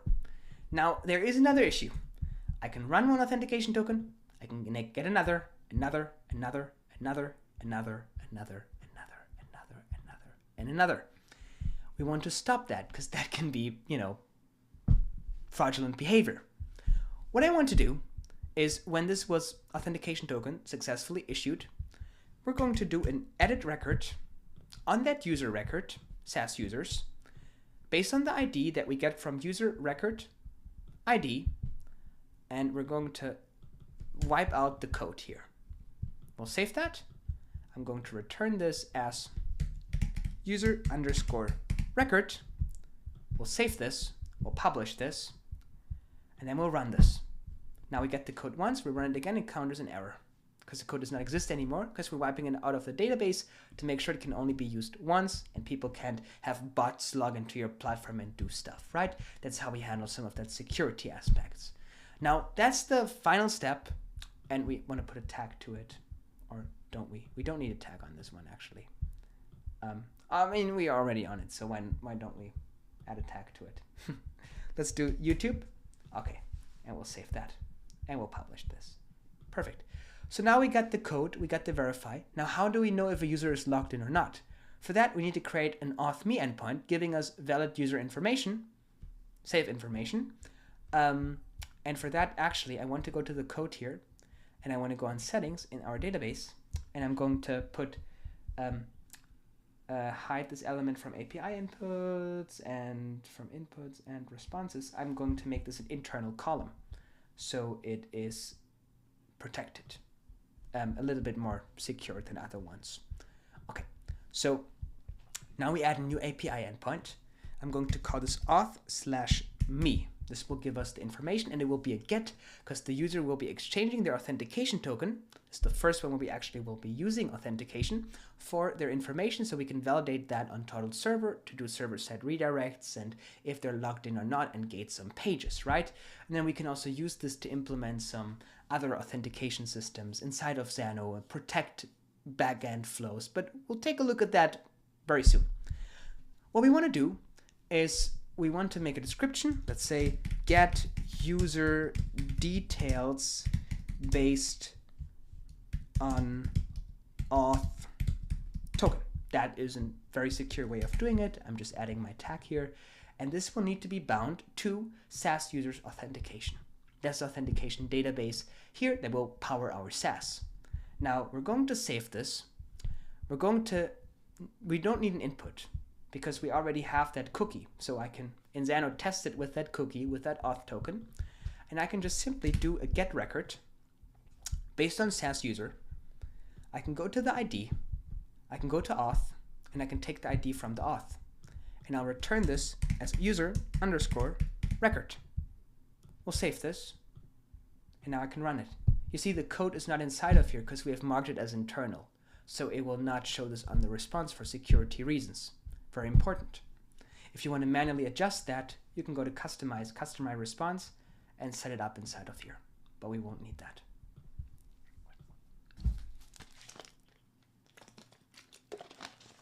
So now that we can exchange the information with a polar customer ID, actually we shouldn't give them the polar customer ID. So, I mean, it's not necessarily hidden, but we can just adjust the response to remove the polar customer ID.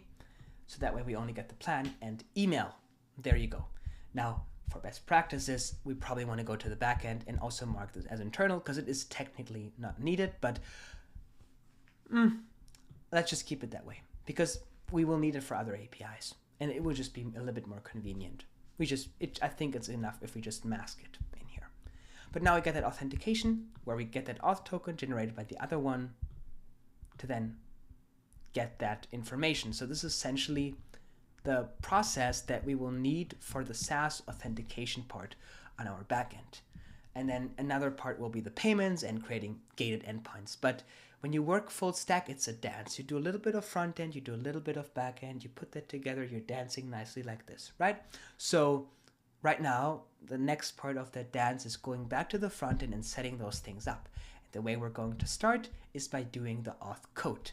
Now, I first need to make a little break and then we're going to keep going with this beautifully. So now after a short break, we are back. So we want to go to the API group here, copy the base URL, and then we can go back to our Nordcraft application, to our front end application here. There you go. And we can go to the files section and we can add a new service. And we can integrate this natively with Zano. We can call it Zano. And then we can add our base URL. We can make this a global function so we can replace it later on. We'll click on create. We'll check the connection. We can set this. And now, if we, excuse me, take a look at the APIs, we will see all the APIs that we have created inside of Zano natively available inside of Nordcraft. Okay, so now we can continue with the auth code API. And for that one, we will already have that set up in the body with the email. So the only thing we need to do is go on FX, bind that email parameter here with the input of the email, and then we're good to go. So now there's a little bit of logic that needs to be submitted on the form for it to properly work. Now, we have this form and we have a submit request. Let's add a switch. Remember, we have this email sent variable. It will be important because when you take a look at that, email sent equals true, right? And I can do email sent, right? If the email was sent, we want to call the verify API. If the email was not sent, meaning else, what we need to do is we need to call the auth code API, right? There you go. That's how we do the logic. So we do the auth code API here. Very simple. And what we're going to do here, super easy. We are then, after we called this on success, we are going to do email sent true, and it's going to change the logic. Okay, so now while it's loading, we want to get a loader inside of here. The simplest way how we can get that is go to CSS loaders. There's a GitHub page that has them for free available. Thanks to the beauty of open source, we can copy the span here and we can create a component that is a loader because we love using components and they make things beautifully, organizable.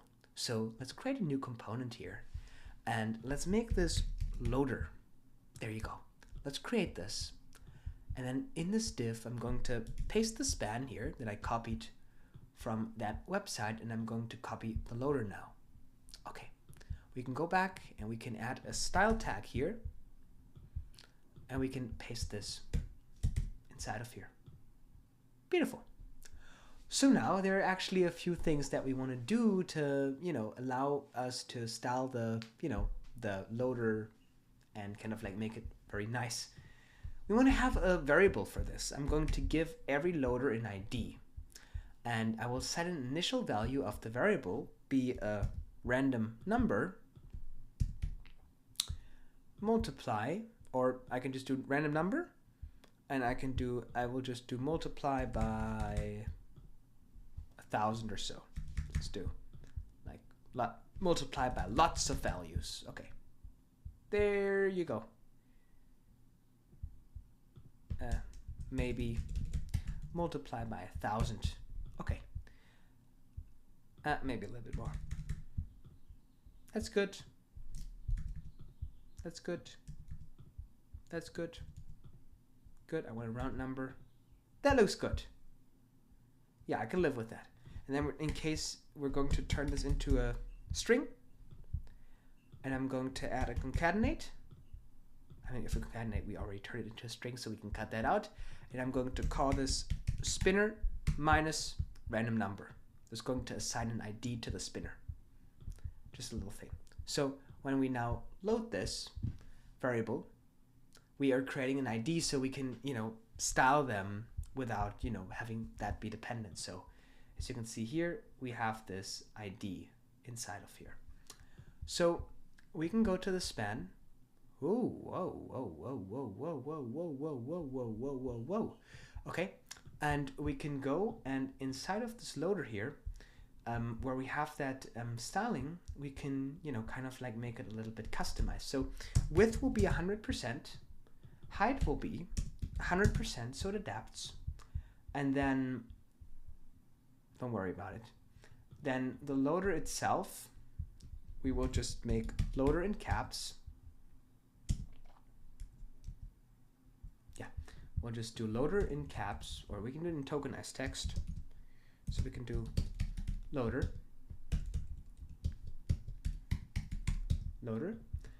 and then we got this all here. Then I'm going to remove the fixed color so it inherits it. And then the border in here, I'm going to make this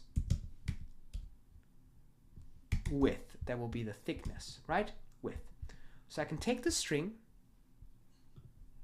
let's actually copy the whole CSS, and then we'll just add string replacements. So let's create this as a string. Nice. Then I'm going to add replace all. I'm going to look for loader, and I'm going to replace this with the ID of the loader. So now you see we got the ID of the loader. We want to add some loading, some rounding to it to avoid any decimals. And then there's another replace all that we want to do for width that now could be like 3, but we want to make that dynamic. So in here, I want to add a thickness, or let's just do width. We can add that as a property, as a width, and that could be 2. And then we can go in here on that formula, and we can do if the width greater than 0, then set the width. If not, we'll default it to 2. There you go. So it has some default. So now we're actually creating the style sheet dynamically. And we have that style sheet dynamically for that specific element. So now the span in here needs to be width 100%, height 100%. Okay? Then we only need to take this div and make it 24 pixel by 24 pixel. And we got our loader. Kinda slow, I'm not going to lie. So we want to animation pricks chip. Is that the correct animation? No, it looks good. Before, after could be an issue with the ID because there's a decimal in it and shouldn't be that slow. Let's take a look. Yeah, so let's see what happens if I take this ID here and I round it, round up, after the multiply. I'll just do a round. Okay. And then we will actually run this on a life cycle. So we're going to copy this formula. We'll start this out empty. And then on load, we're going to set the ID of this element, and we'll do this right here. Beautiful. Okay. So then we go to the span. The span will need to have the class of the ID. And now there you go. So I did something. So we got this in here, and then we got the loader, and the loader will have the appropriate class. So when we reload, it should hopefully do something nice with the loader. Yeah, that loader is pretty bad. So it should work though. I'm not entirely sure. This ends in 8.0. This ends in 8.0. This ends in 8.0. I think from the concept it should be working. So let's copy that CSS again. And let's just duplicate the style sheet and make sure we get that all correct, right? Let's just do one thing at a time.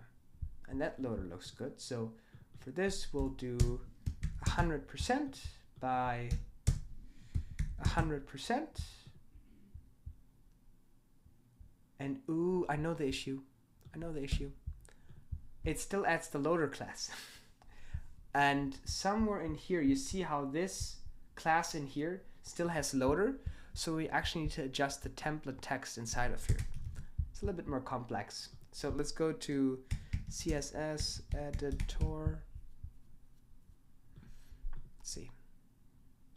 Okay, let's just find a place where I can try it yourself. Okay, I just need a place where I can edit CSS. Okay, there you go. Okay, so what I need to do is we need to get this template text for loader. I need to put this on the other ones. Okay, that should be it. I can copy this now and put it into Nordcraft. Paste. Okay, it's doing something. So we got loader, we got class. Okay, right now there's no loader class because the classes, we can't add the class value dynamic. So we can toggle the class, but we can't make the value inside of here dynamic. For that, we need to create an attribute called class. And then we go on fx and we'll bind this with the ID. And then we got the loader. There you go. So the default is at 24 width, but now we have style overrides in components, so we can simply bring this back. So beautiful. Let's go back to auth. Let's go back to this button. And let's do a few things to make it look fancy. Let's first go to this button here. Let's make it actually 14 pixels. Beautiful. Nice. Okay. Let's make it a height of 2.75 rem. 3 rem. Yeah, we need to make it more rounder then, like 10 pixels. Yeah, I can see this looks nice. Okay, perfect. So now that we have this in here, we want to make the font also a little bit more fancy. So we can do a weight of 700, and we can go inside of here, and we can take this. Oh, we can take this, and we can do a line spacing of 0.2 pixels to make it a little bit more smushed together. And let's make this actually 600. Isn't that beautiful? So now we got this button, we got this text. Inside of here, we can add our loader component. Beautiful. We're just going to make this go to the side, center, edit, give it a gap of 1 rem. And then I just want to hide that text. So in here, we will create a hide and show formula to hide this loader first of all. So we want to show this loader under a few circumstances, and we can just keep the width at 3 pixels, and we can customize it nicely. So we'll do show hide on this loader. This loader will run when auth code is loading, and that's essentially it. And then we will run the same thing, just in reverse on this text here, on this message. So we will run a show on this if auth is loading, not in reverse, because we want to show this when it's not loading, right? If that makes sense. So if I click on here now, you'll see how it adjusts the variable and all that. So we need to remove this that will set the variable on button click. So that should be it. And let's take a look at this. Okay. So now I should be able to put my email inside of here. I already have example at despia.com because the email variable starts out filled, but I don't want that. Okay, and then we also want to have an email placeholder inside of here, of course. So I can go to this component and I can add my placeholder, and I can do example at despia.com, and I got my placeholder. So now I can go inside of here, I can do my app at despia.com. I can request one-time pin. You see it loads the request, and now we got this code, and I will now actually receive an email to my email with the code. So this is the first part of that setup. And I should have, yeah, as you can see, I just have received that code. So that's beautiful.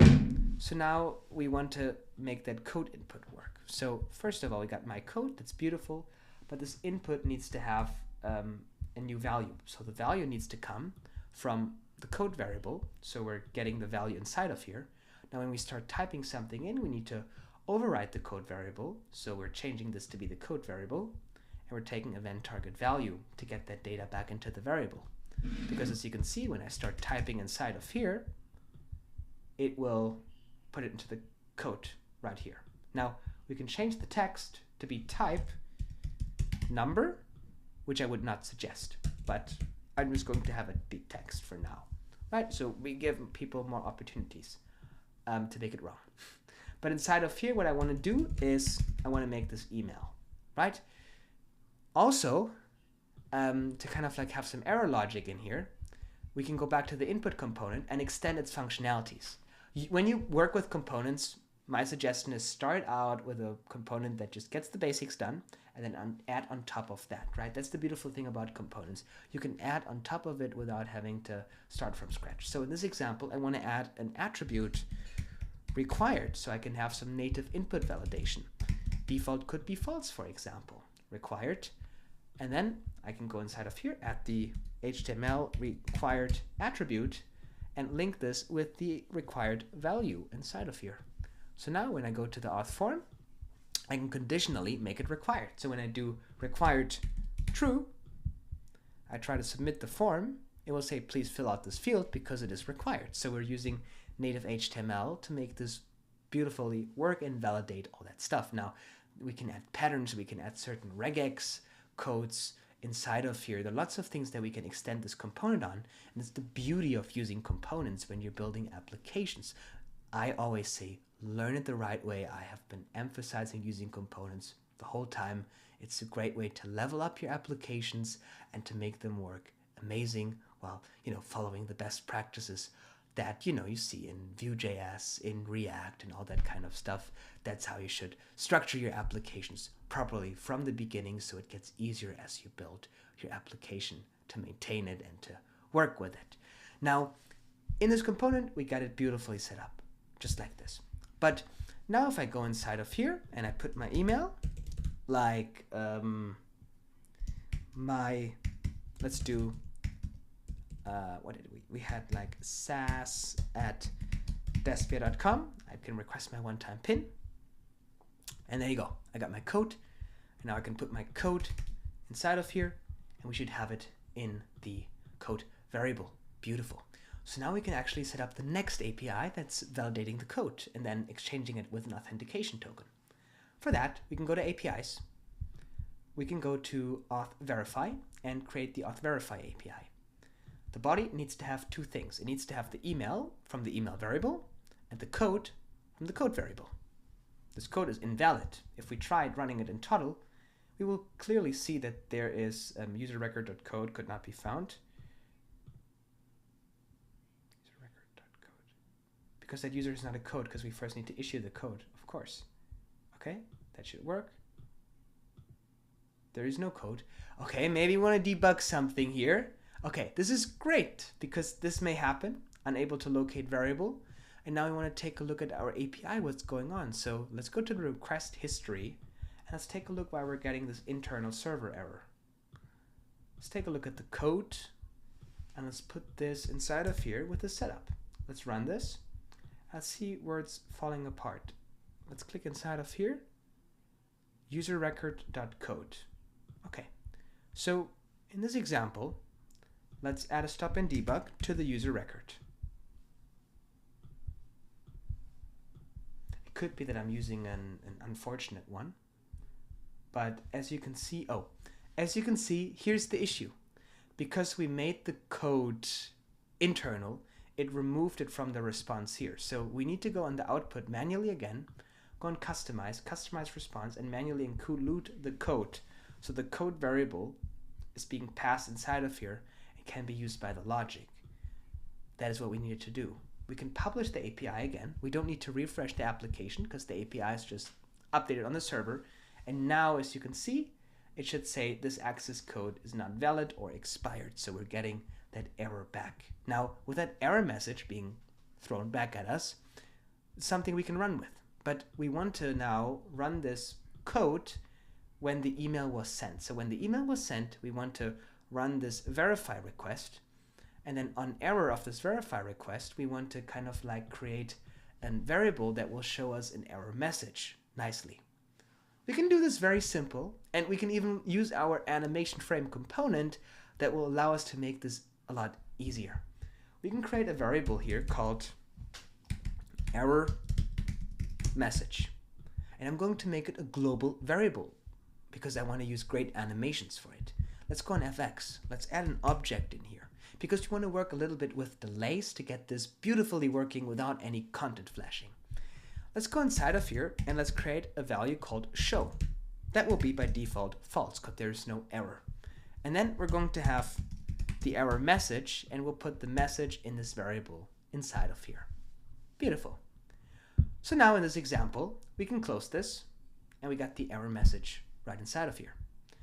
Now, when we go to this submit form here on error, if this API has an error, we are going to set the error message variable, and we're going to take, because we have a global variable, we need to keep the structure the same. So I need to take the current error message variable and I need to reset the values. So I'm going to add a set filter.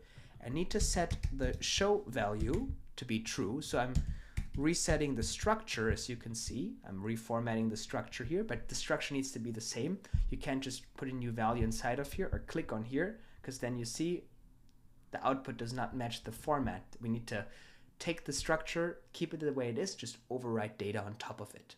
So the show will be true. We're adding another set to this.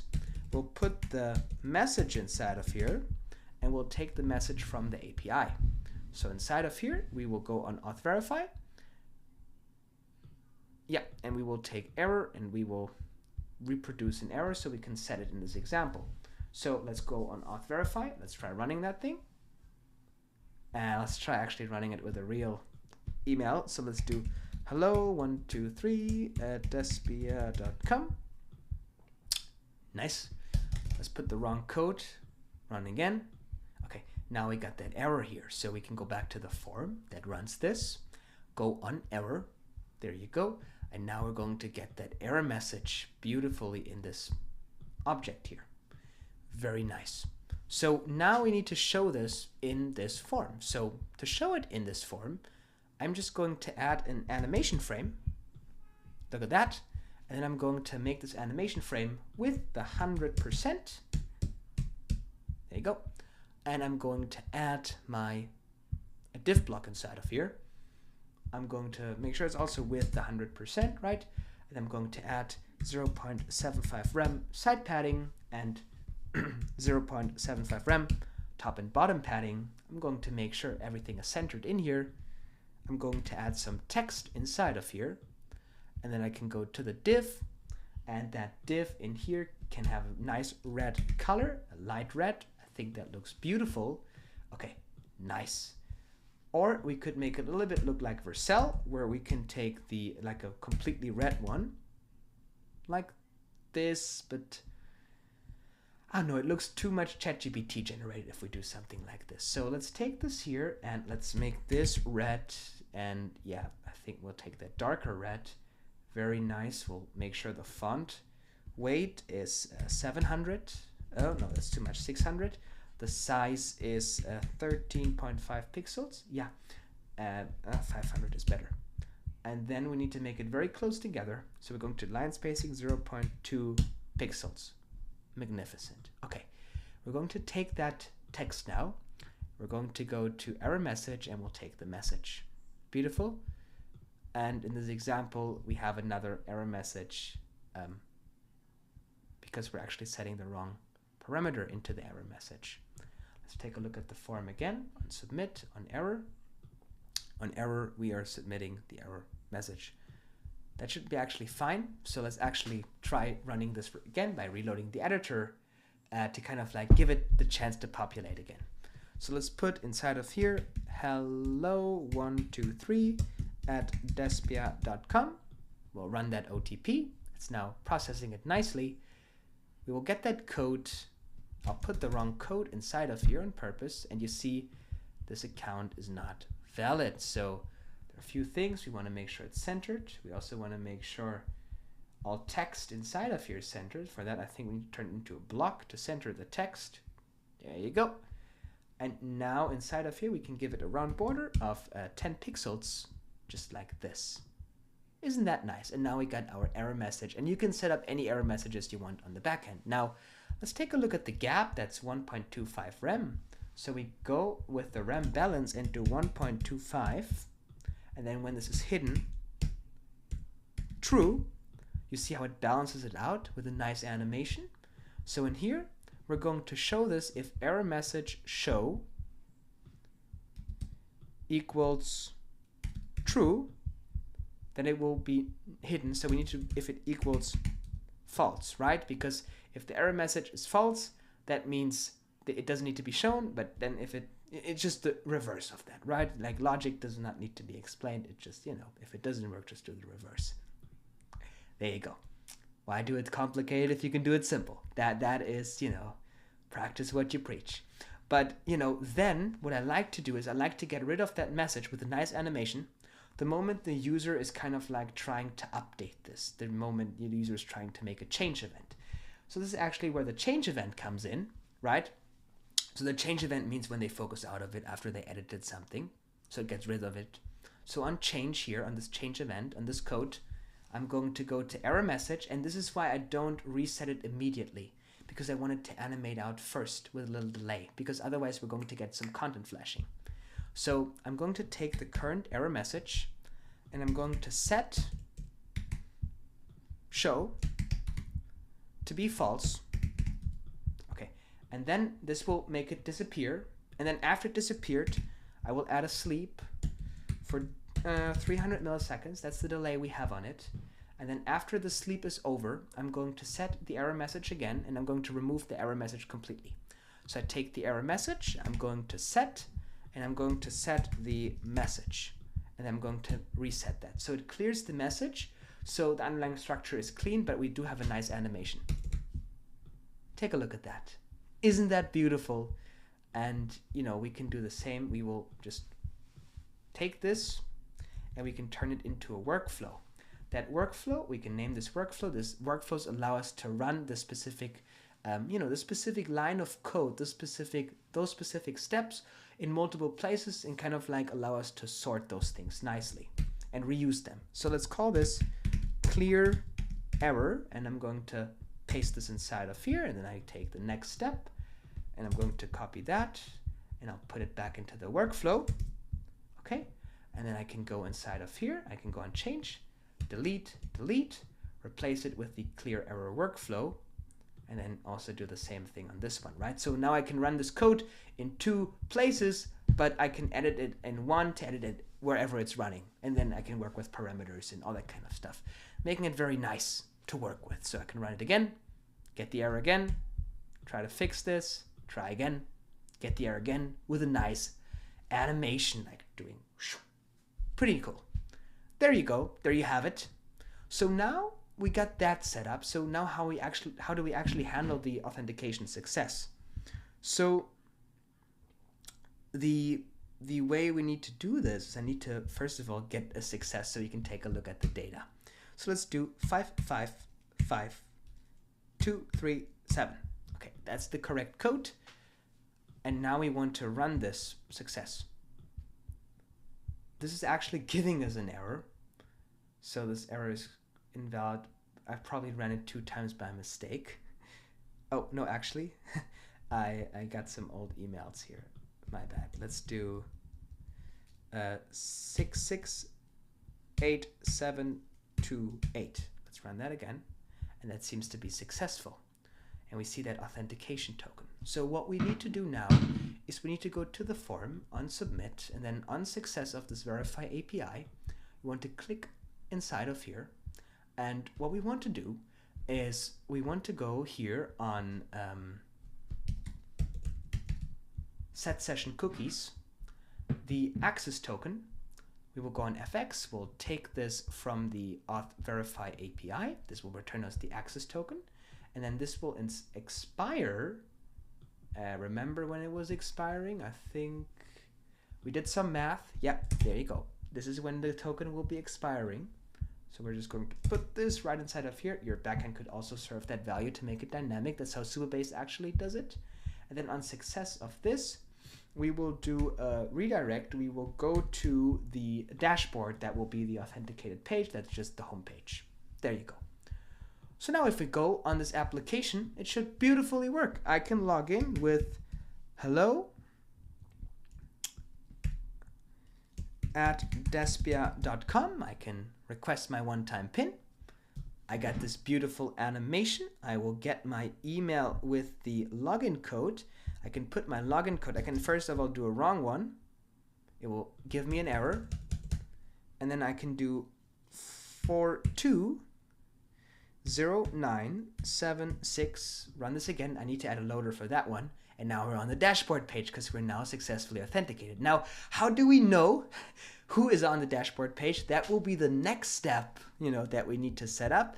But that's a good start. So we need to, do one thing on this button here, and that will be making sure that this also adjusts to or the other API, verify, is loading. We'll do the same thing on the loader. We'll add an or, and then we'll reference it if the other API is loading as well. So that way, when I put my URL inside of here, hello@despia.com, run this, get the loader, and then I'm going to put the wrong OTP. You get the loader, right? You get the error as well. Aside of the loader, you're getting the correct one, 1617159, as you see right inside of here.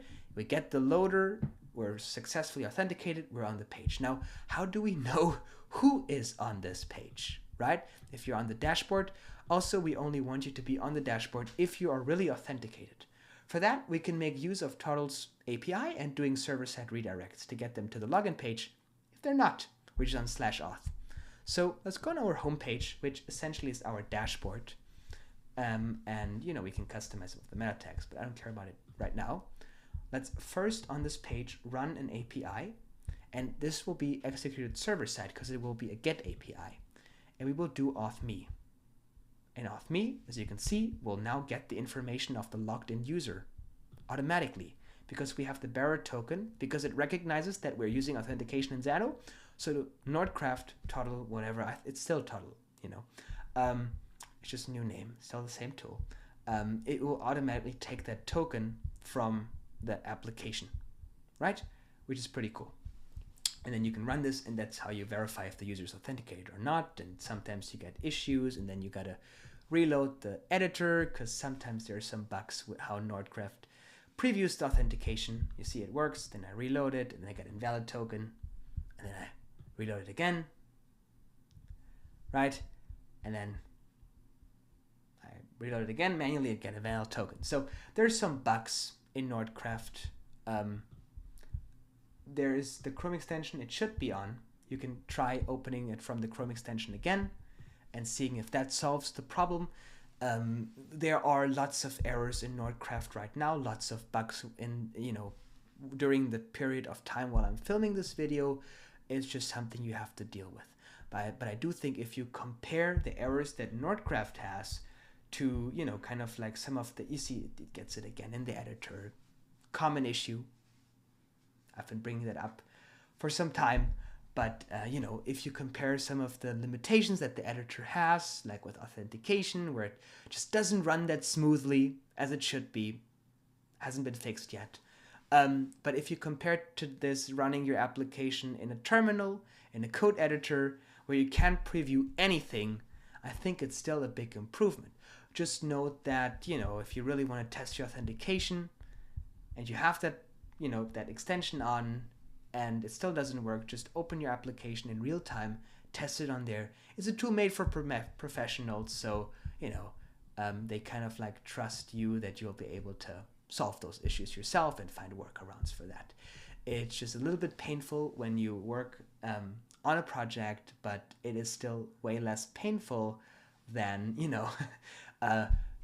running this in VS Code, right? So sometimes it's just you gotta just bite into the bitter apple if you want to use Nordcraft. WeWeb would be very simple. They got better quality standards. I want to tell you that. They do not have those things like first authentication works, now second doesn't, right? And then I got to refresh the page for it to work. That's just something, even though I have the total extension, which should make it work, that's just something I want to, consider when you're choosing Nordcraft as a solution. It's a little bit painful to work with because it's so flexible. That's the curse of having a very powerful tool. But that's enough bashing some of the things that should normally work in other tools but do not work in Nordcraft. We'll keep on with the setup here. Now we have redirect rules. Now this endpoint will give us an error, status code 400, if it is unauthenticated, if this user does not exist. So if the user is not logged in, I want to create a redirect rule here. On advanced, we can create redirect rules. I can call this on error, meaning the user is not authenticated, and then I can create my formula.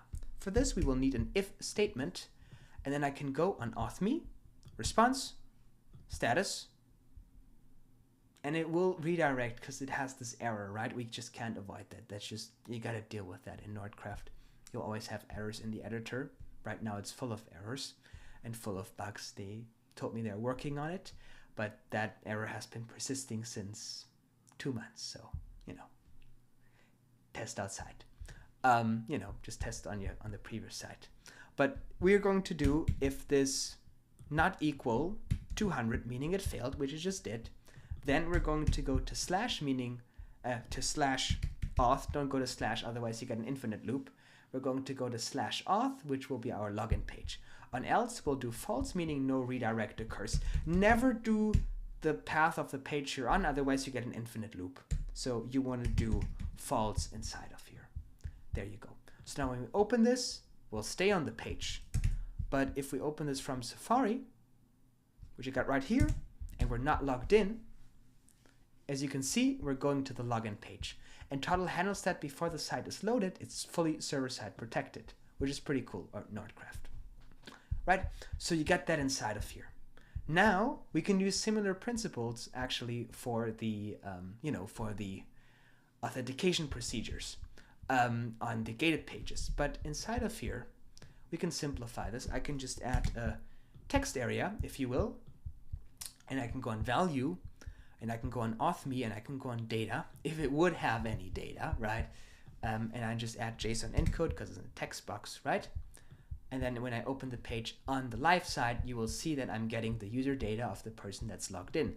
That's how I know who is logged in into my application. And that's very important.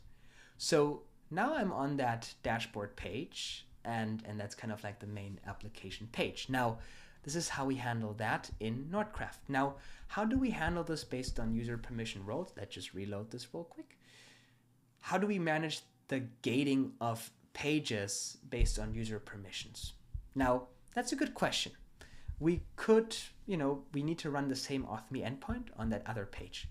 They actually let you copy those, which is a quite cool feature. So we can go to the gated page here.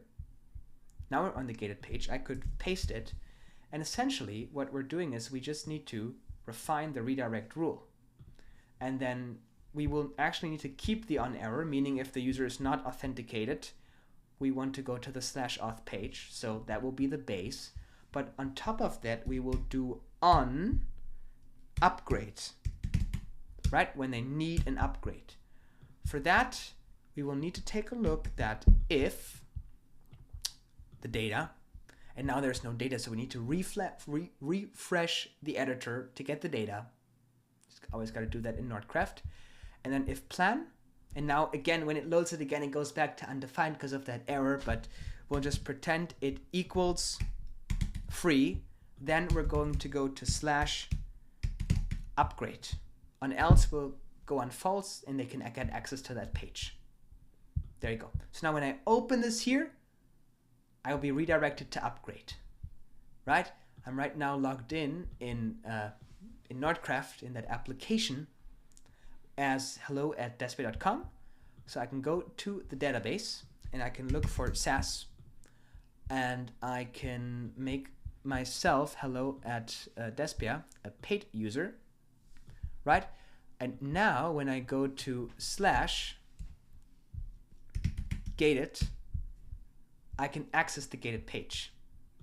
But the moment I get back to free, as you can see here, and I try to reload this page, I will go to upgrade. I can't access that gated page because it's protecting it on the server side, which is the only way how you can securely protect that.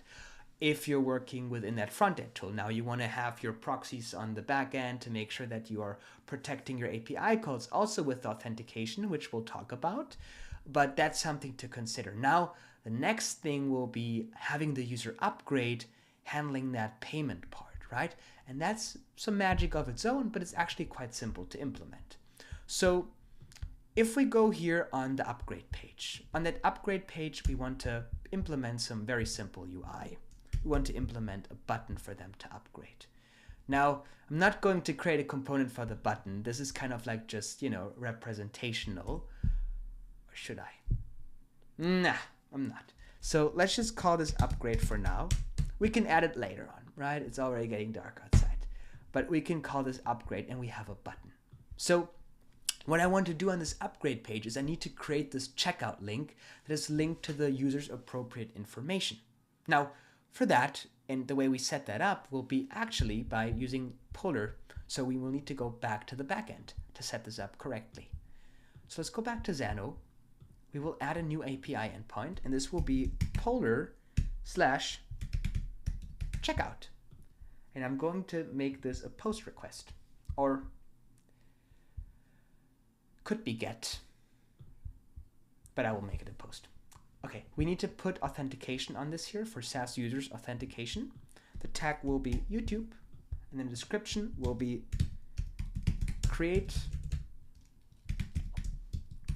plan checkout link for user. Create plan checkout link for user. We'll save this. And now we will only need to have an input here based on which plan they want to upgrade to. Now we could make this dynamic. Right now is probably best practices. So we could make this, again, dynamic, and we could store the plans into our database based on ID. I'm just going to make it simpler by just passing on the variant ID that Polar gives us. So I'm going to call this variant. You could have multiple ones, but I'll keep it simple. Right now I just have one for the checkout, so I will do variant. I will add that input, and then I'm going to add my function of an external API call. And again, you know it, we're going to duplicate this and we're going to turn this into a function so we can reuse it at many other instances and make it reusable and make it work beautiful with our whole application here.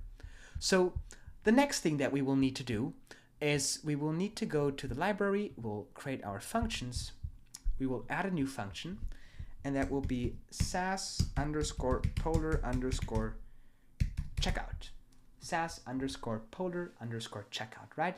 That description will be create Polar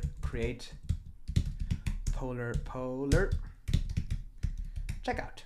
Tag YouTube.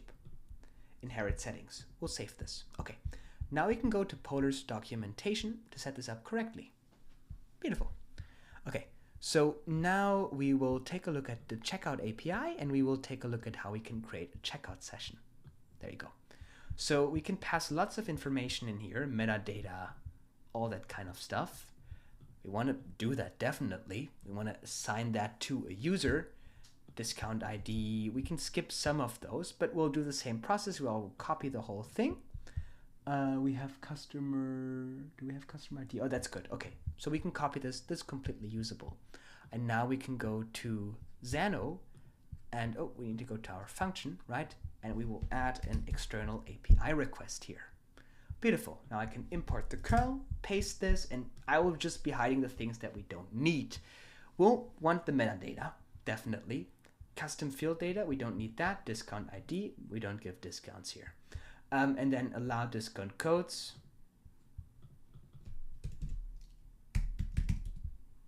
False.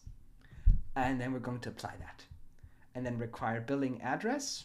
We'll keep that false, seems to be working. The amount, we don't need the amount because we'll take it from the variant. Customer ID, we need. External customer ID, helps. Customer name, we don't need that. Customer email, yeah, that works. Customer IP address, we'll keep it GDPR compliant here, all right? Customer billing address, we don't need that. And then customer tax ID, no. Customer metadata, we already got that because we created the customer. Subscription ID, no. Success URL, we will need that. Embed origin, we don't need that, we're not embedding it.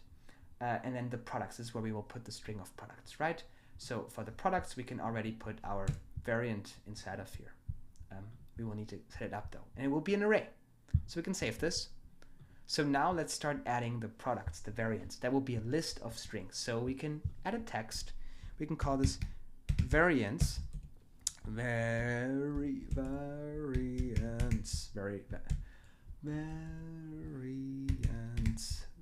there you go.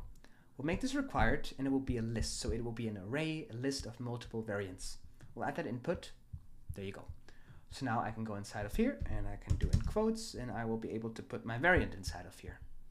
Now we first need to have a variant in order to do this. So let's create a little product here. Let's go to products and let's create a new product and let's call this YouTube, or let's call this SaaS Pro. And I'm going to make this a monthly subscription and it will be a fixed price and it will be $19. Okay, no metadata needed, no license needed. Let's create that product. And now I got SaaS Pro. So now if I go to SaaS Pro, we will see, let's take a look at SaaS Pro.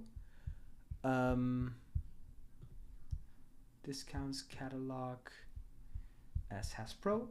We should be able to copy the, I think they changed some of the naming where the variants are no price IDs. So we got some searching to do here, but I think it will be the price ID. That's what the variant I think is. Let's just put it in there. We can try. Let's put the variant, the price ID inside of here, and then we'll just keep going. So the next step inside of here will be putting on our internal user ID. And I like the idea of creating this function that's already smart, that already understands our users and has that record inside of here. And requires authentication. So I'm going to add inside of here a string of user underscore ID that will be required. So now this will allow us to put the user ID of our user inside of here. So for that, I need to get the user ID. There you go. Now I put the user ID inside of here and let's just save this for now.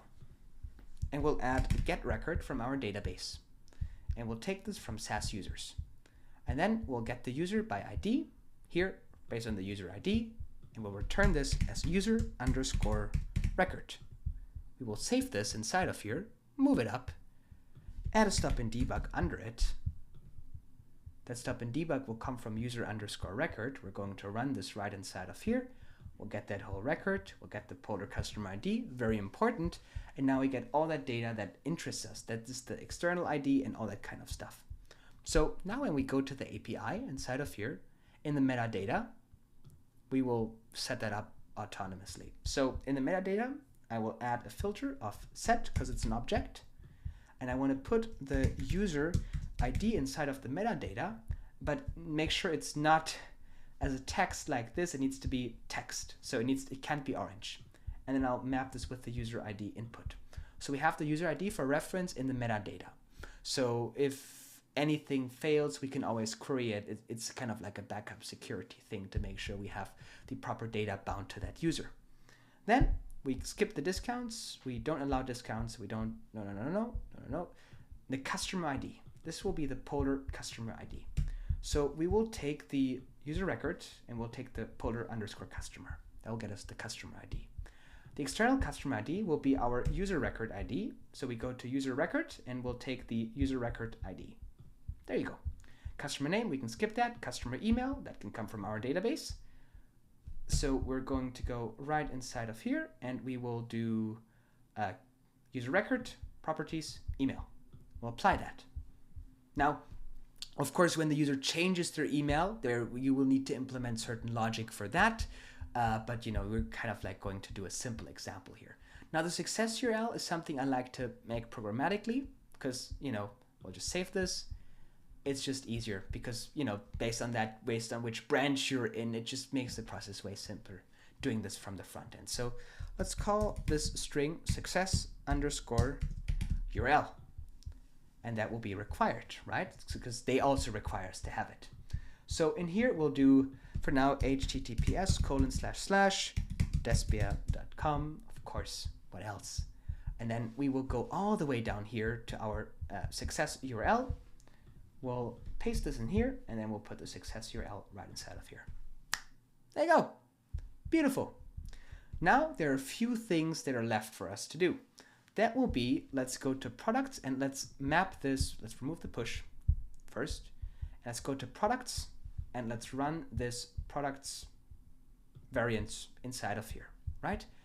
Then we got the token. Now we need to put the token. So we'll copy the tokenized text. We'll add a replace filter on this and we'll paste this inside of here. We'll go to environment variables.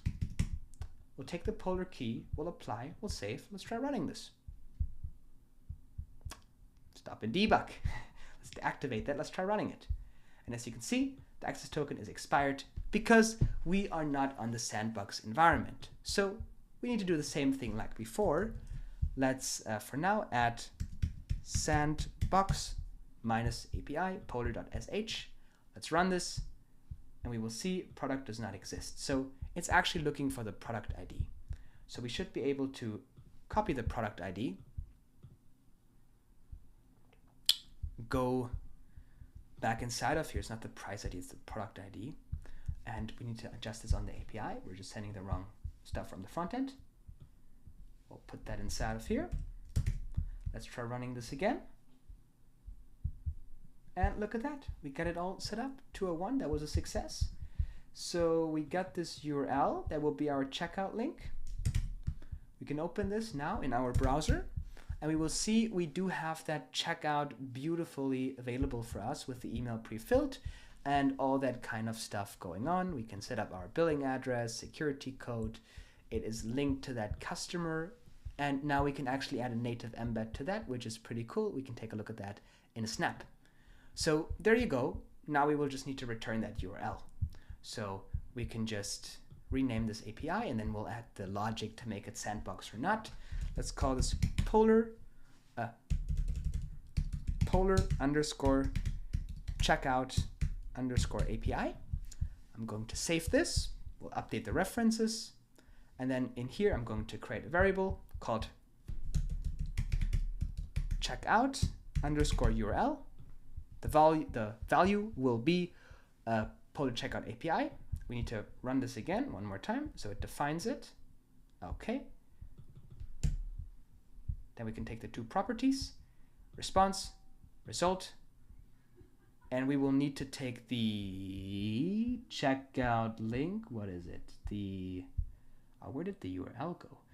Client secret? No, URL. There you go. We got the URL. We can save this. Now let's return the checkout URL. Let's take the checkout URL and let's save this. Let's run this.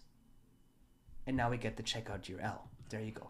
So now we need to create the logic here. Let's copy the URL, that conditional to employ the sandbox mode, right? So we can toggle it off and on based on if we're testing or not. So in the Boolean here, we can do sandbox. There you go. And we'll add that inside of here. Now under here, we can add a conditional. And in this conditional, we can add a condition, and that condition will be sandbox equals true.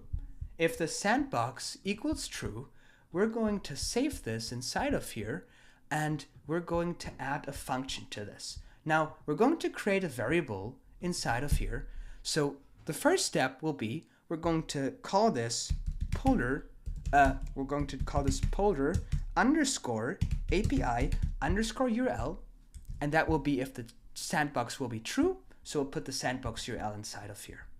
We will copy this, move it into the non-sandbox one, right? And then we will just remove the sandbox minus, right? And we will just take the normal base URL.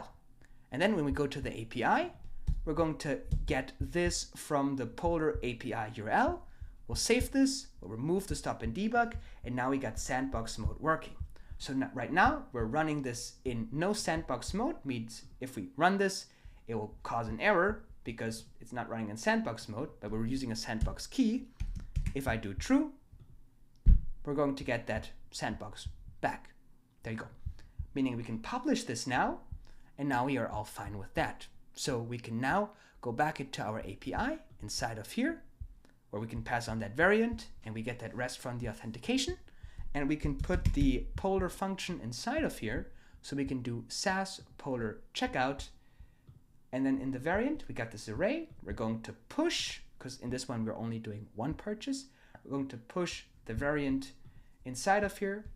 That's kind of like the product variant. The user ID will come from the auth ID. The success URL will be passed on dynamically, and sandbox right now will be true. There you go. So we got the sandbox true. Now we'll add an input here for the text of success underscore URL. So on the API level, we're also providing the success URL that will come from the front end. And then I'm going to have this output here called polar underscore checkout underscore URL. We will save that inside of here, update the preferences. We're going to return that here. The last thing that is for us to do is go to the success URL, map it with inside of here. Now we can put authentication on this endpoint, on literally any user, and we need to have the correct product ID, meaning the variant. Let's go back inside of here. Let's click on that 3 dots, copy the product ID. Let's go back into our API, put that inside of here. The success URL will be https://despe.com. We'll run this, and now we get that checkout URL, and we can paste it right inside of here. There you go, and they can process with the purchase. Now we will publish this, and as you can see, if we go back to Nordcraft, if we take a look at our API integration, we just have this checkout inside of here. Now the next step will be integrating that, but I'll make a little break because it is already very late, and I'll probably do the rest in the morning of this course. See you soon. Actually, I did find something to drink with caffeine, so we are good to keep going. So let's set up the payment stuff in Zano, shall we? Now, it's very simple actually. We just need to call the Polar Checkout API in this upgrade page, and then it's as simple as, going to the body, and the success URL will be the dashboard URL. It needs to be a URL. Now, when we're working with branches in Nordcraft, they all have different URLs. So I like to do this little thing, taking the current URL, right? And then doing the parse URL in here. And then we're going to get the host name. That will give us the host name. We're going to add a concatenate to it. So we get the web format, https://, right? And then in here, we are building this URL, and we go to / meaning the homepage. There you go. And that will be in the application when it will render here our homepage for the appropriate branch, right? Now the variant ID, I'm just going to hard code because we only have one product, right? So that variant ID will come from here, and that will be the product ID. There you go. So we can, get back into Nordcraft, put that in here. So when we run this, we'll get invalid token. Of course we'll get that, because of that error that we're facing right now, but it should work pretty well on the application. Now I want to run this API on load, and then on success of this, we'll be able to have this button go to the response. So we go on click, go to URL, and then we can go inside of here and we can do Polar checkout data that would have the URL. When I open this page, on the upgrade page, I would click on here and go to the checkout URL. There you go. Now, we kind of want to prevent this page from being opened by people who are already paying us. So we want to do the same thing, just the opposite. So let's go to the gated page and copy this, and go to the upgrade page and paste this inside of here, the auth me, and we just need to rework it because we need to on error go to auth, of course, and then if they already have the plan, so let's do on pro, let's call this if they are already pro, we will take a look at their auth me data. We'll take the data. We need to reload to get the data because of that bug in Nordcraft. You learn to live with them, actually. You'll learn to live with them. We'll take the plan. They'll give us the plan. It will now say undefined. We'll just imagine it would work for once. We're going to add that if inside of here. We'll do if this equals, what do we have it? Paid, pro, what was it again? Paid, if it equals paid, right? That's our paid plan. Or let's do if it not equal, because we may have more. If it does not equal free, then we gotta go to slash, that will be the paid page in this example, and else we'll stay on that page. So now in this example, if I click on here, oh yeah, because I'm free. So I just turned myself to be free, right? If I'm now paid, and I were to try to reload this page here,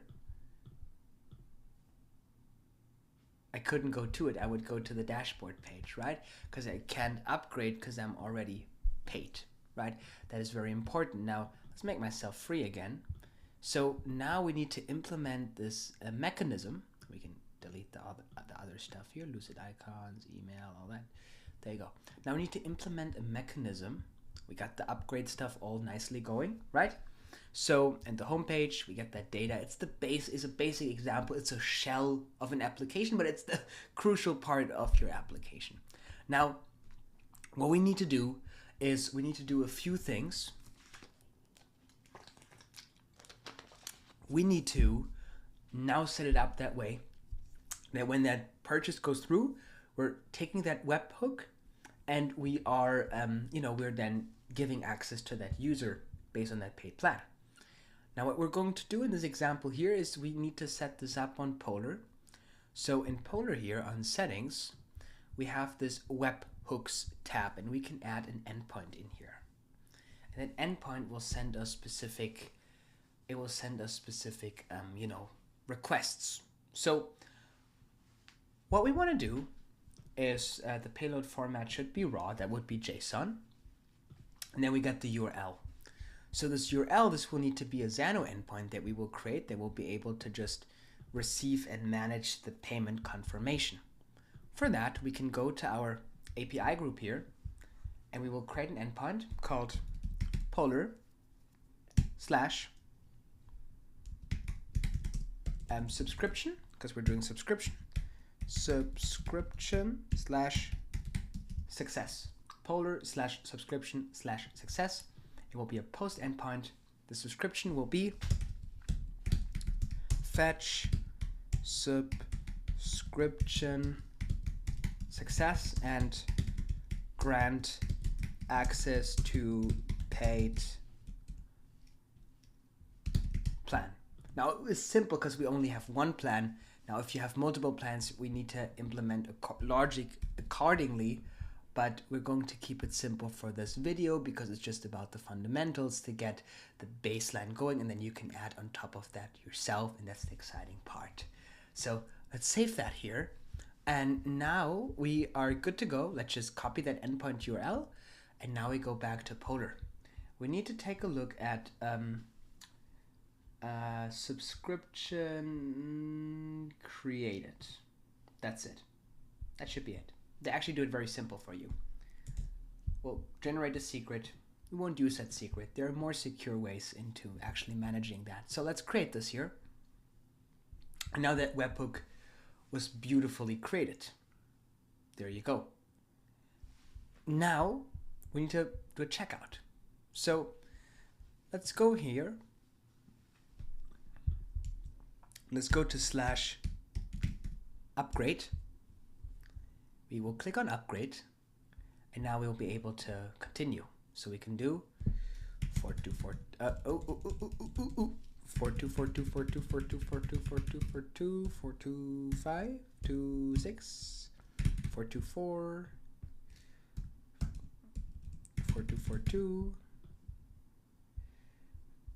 United States. Okay.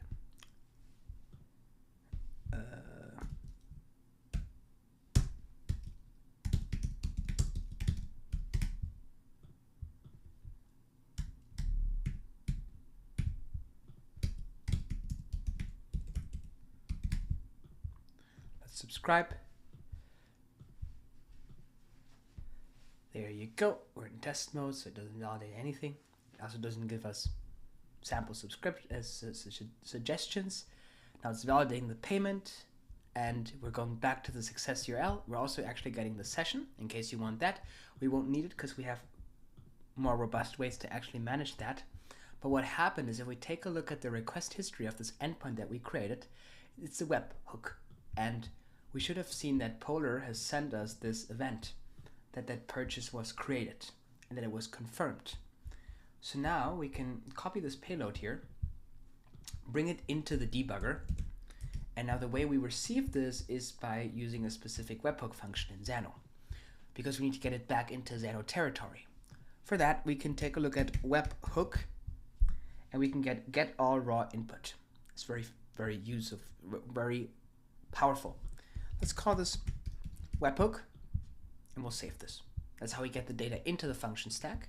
So we can add a stop and debug here, and we can take the webhook, we can save, and we can run.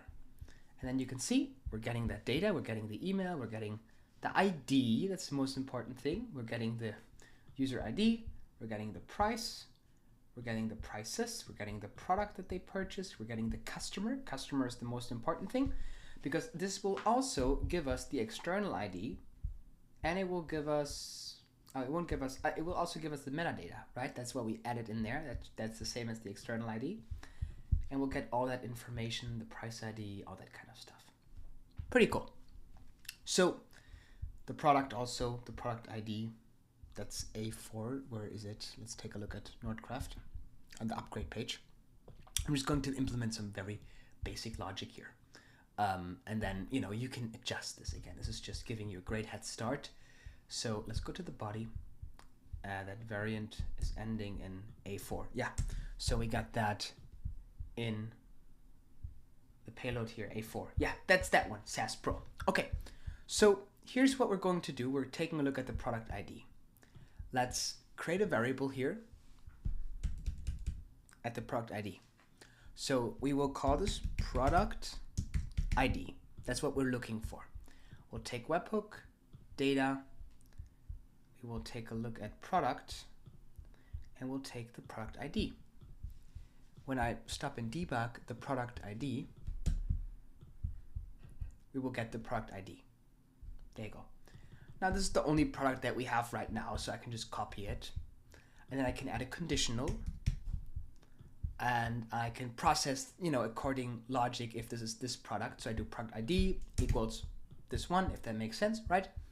And then inside of here, what we are doing is we first need to get the user ID, and that's the last step. So we need to create another variable called user_ID, And then we're taking the webhook, we're taking the data, we're taking the user, not the user, we're taking the customer. We'll do customer, and then we'll do external ID. That's our database ID. It's the easiest way how we can query things. External ID, we'll save that. Polar actually has it nicely set up. Stripe doesn't have it, so Polar makes that actually super simple. So we got that user ID, and then in here, that's the only thing where we need to run logic because we only have one product, but we'll do an edit record. We will take that user record. We will make this user based on the user ID, and then we'll make this plan paid. We'll save this, and then we'll return this as user underscore record. We'll save this. We can delete the stop and debug, and then this API will just simply return success. We'll save this, and we're publishing this now. Let's publish this. And there you go. Now if we take a look at the database, all users are free. When we run this as a sample, we'll get a success. We'll take a look at the database, and we will see that the user is paid. That's how simple that is. So now what happens when they cancel? We need to revoke their status. And it essentially is just cloning this API endpoint and remodeling it a little bit. So let's clone this because it's a cool feature that Zano has, right? It's a cool feature. Now you could add more security stuff to this because it's sending you some signatures and you want to validate that signature. Let's take a look at that as well. In Zano, we can create a variable here. Before we do that, let's make it secure, right? Let's call this signature. And we should be able to go to the environment, and we should be able to take a look at the HTTP headers because I think they will add it as the HTTP headers. And let's add stop and debug on that one. And then we need to take a look at the request history again. So let's take a look.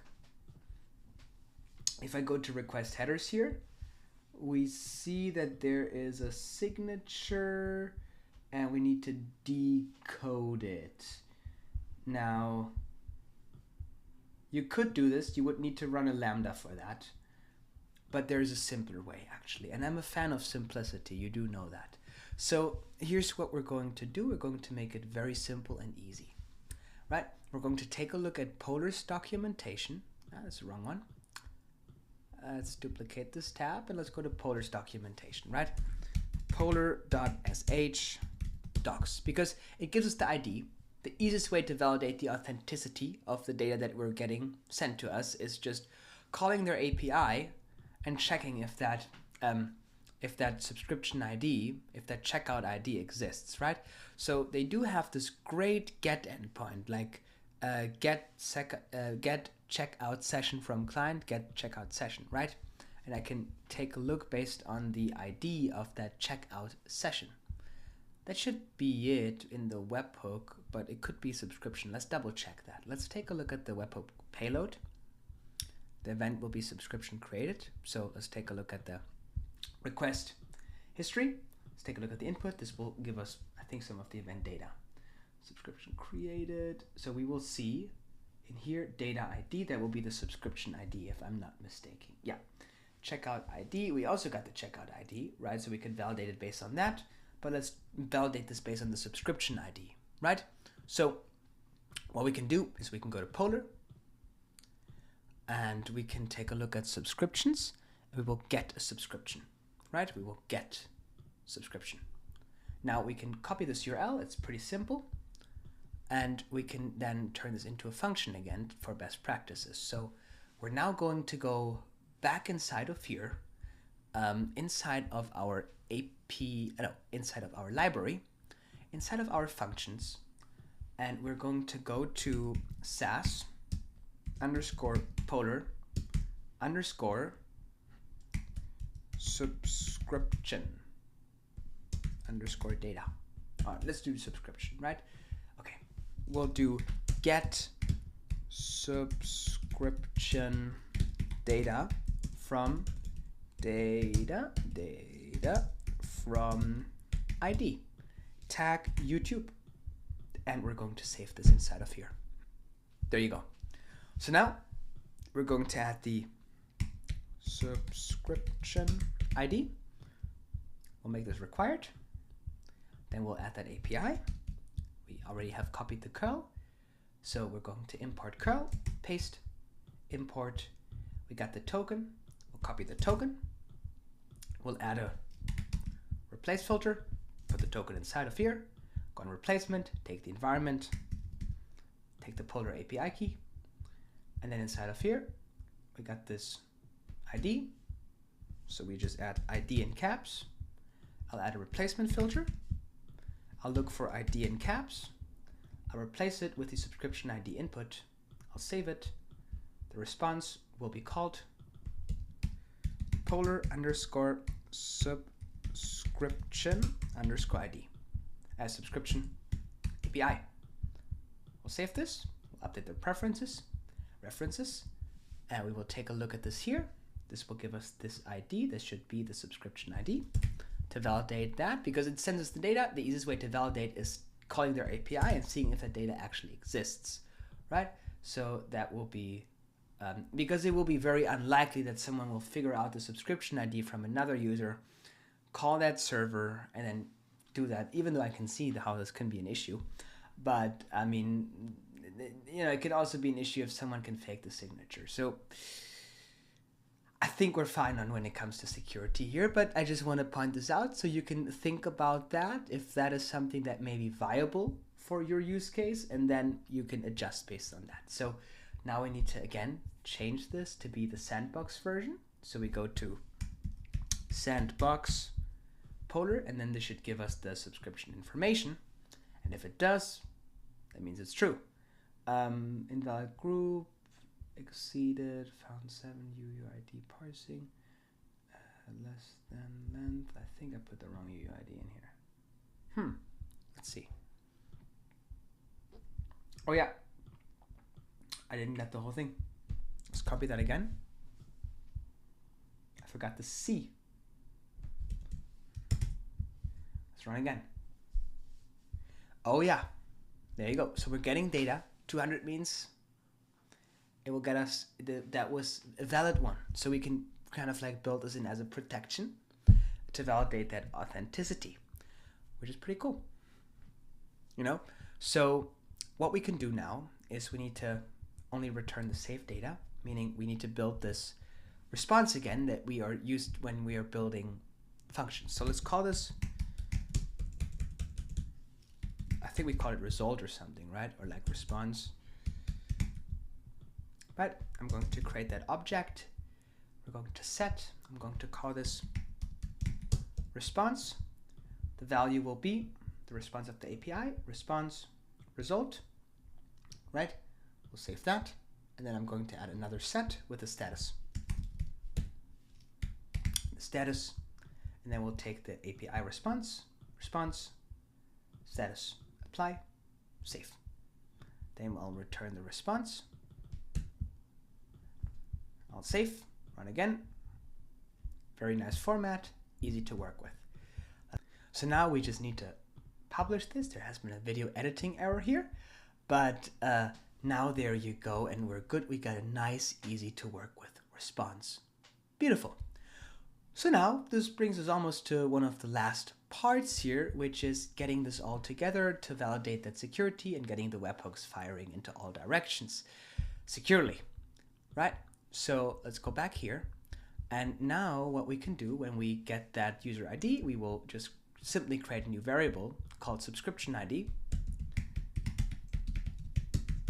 Subscription ID. We'll take the webhook data, and we'll take the ID, that's the subscription ID. Okay. Now once we have the subscription ID, we can call the Polar. I forgot to publish the one, I think. No, it's SaaS Polar subscription. We should be able to find it. Yeah, we can get that one. We'll put the subscription ID inside of here, and then we'll call this subscription underscore data, and then subscription data we can do stop and debug, and let's return this subscription data. Let's run this. We'll get the data. Okay, the status will be 200. Now what happens if this subscription does not exist? We want to probably take a look at that. How does it look? If I'm just going to do something random inside of here, let's run that, and the error code will be, it won't be 400. So we're going to make this with a subscription ID, and the enforcement on this will be if it is 200, meaning it returns valid data to us. So we can add a precondition to add some guardrails, some security rails to this. And the precondition will be that the subscription data status equals 200. And then the error message can be "you scammer," or we can make it a little bit nicer. This subscription does not exist. The subscription does not exist. Error type access denied. Or we can do not found. The subscription does not exist. Safe. There you go. So that's putting the guardrails in there, and we can't run it if it does not exist. I think that's good when it comes to security. We can of course tune it more and more and more, but I think that should be fine for your average SaaS. Of course, double check that. Make sure you implement backend best practices, right? So similar practice when you cancel, just different actions being taken place, right? Let's clone this and let's do puller subscription. Cancel. This will create a new endpoint, which is going to clone this one. Let's copy the URL, go back to Polar, right? And we can now add a new webhook. How do I do that? Something is wrong with their UI. Okay, let's create a new webhook here, right? Add endpoint, where I'm going to add my cancel one. I'm going to do raw, generate a random secret. We won't use it anyway. And then I do subscription canceled, right? When it cancels, when the user cancels.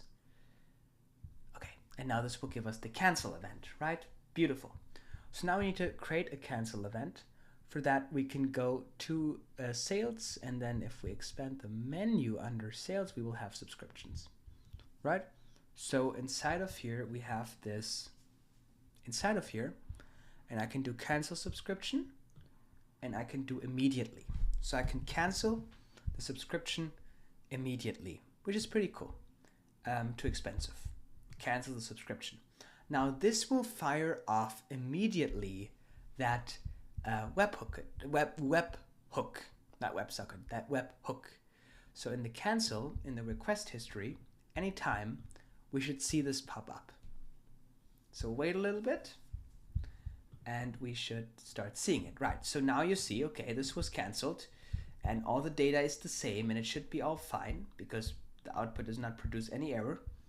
The only thing we need to change, same security principle, the only thing we need to change is if it's this plan, we need to downgrade this to be free, right? So now when we publish this, we got the whole cancellation logic all in set up. So when I run this here, as you can see, let's go back here, I'm paid, right? And when I run now the cancel process here,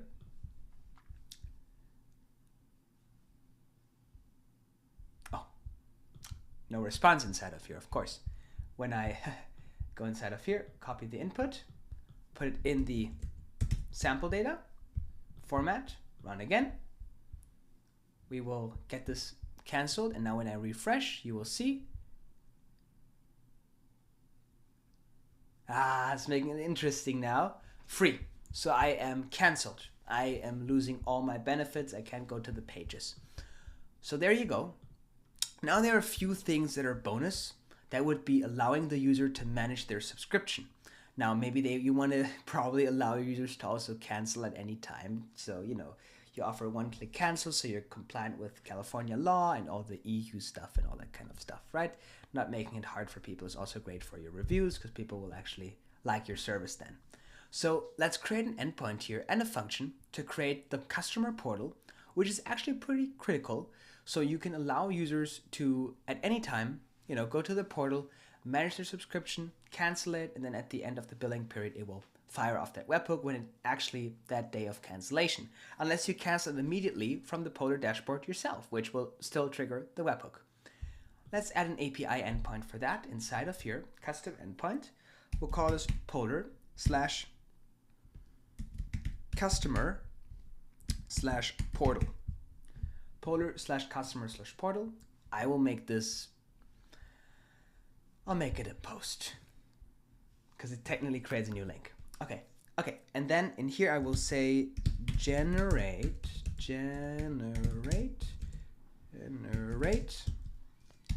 Polar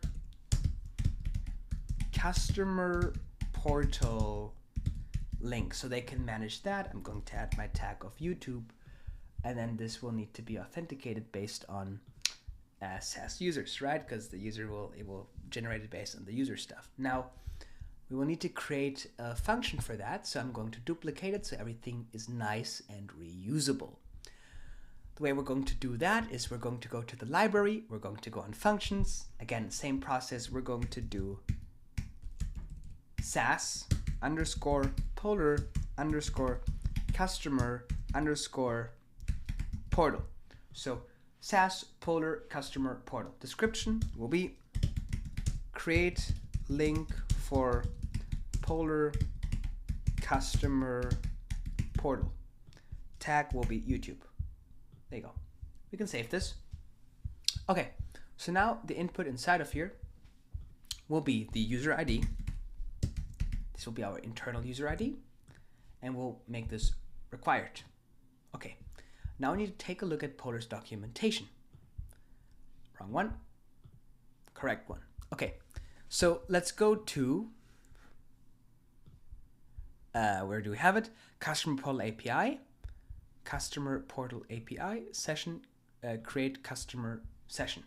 Okay, so what we need to send is the customer ID, and this is actually the internal customer ID for Polar, so good that we're saving them, right? Okay, beautiful. So this is what we need to do. This will create the session, right? And it should also provide a URL, right? Response, a customer session that can be used to authenticate as a customer. Okay, maybe not. I just want let's take a look. Customer Portal API, session orders, license keys, sessions, subscriptions, get organization. I just want that link. Let's see, customer portal, where it just generates the link that they can go to. A public URL, I like that. Get the organization, portals organization, get a customer portals organization by slug. No, I don't think that is. Let's see, get customer, let's take a look at that.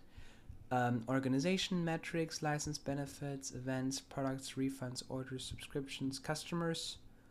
That would be create customer, get customer, list customer. Let's try get customer. Will it give us the no, it will not give us the thing. So I think we need the customer portal API. Getting the portal by customer. We'll do the auth accounts. We'll do the name, email. I don't see a link on this one, which concerns me a little bit. The customer session tokens are specific tokens that are used to authenticate customers on your organization. You can create those sessions programmatically using the customer session endpoint. Okay, so child attributes, all that. It kind of like has this OAuth system. Create customer session. I think that's the closest thing that we can get. It also says, does it have a public URL? Customer portal URL. Yeah, that's what we need. Okay. And then we have the customer ID. So after some search and reading the documentation, also it's late, I think we found it.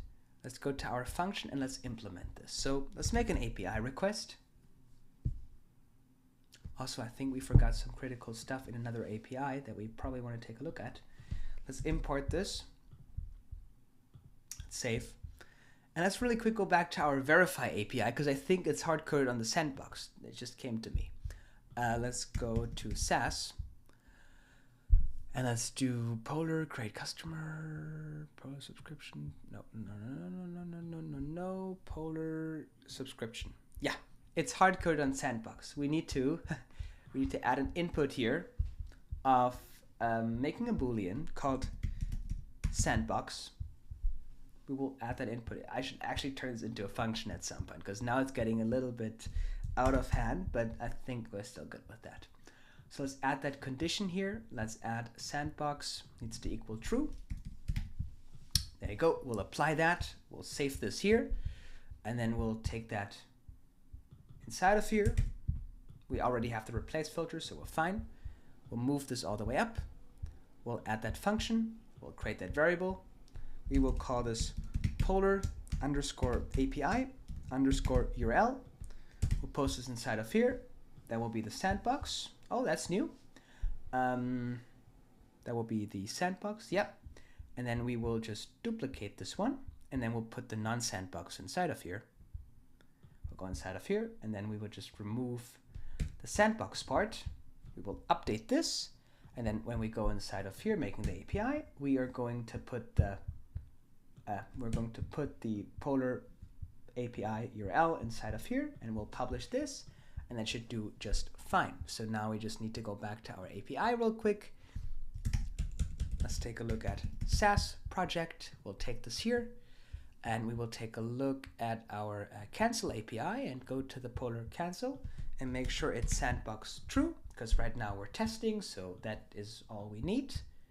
Okay, and then we go back to the success, and excuse me, and we will make this also true with the sandbox, and we'll publish that, and we're good to go.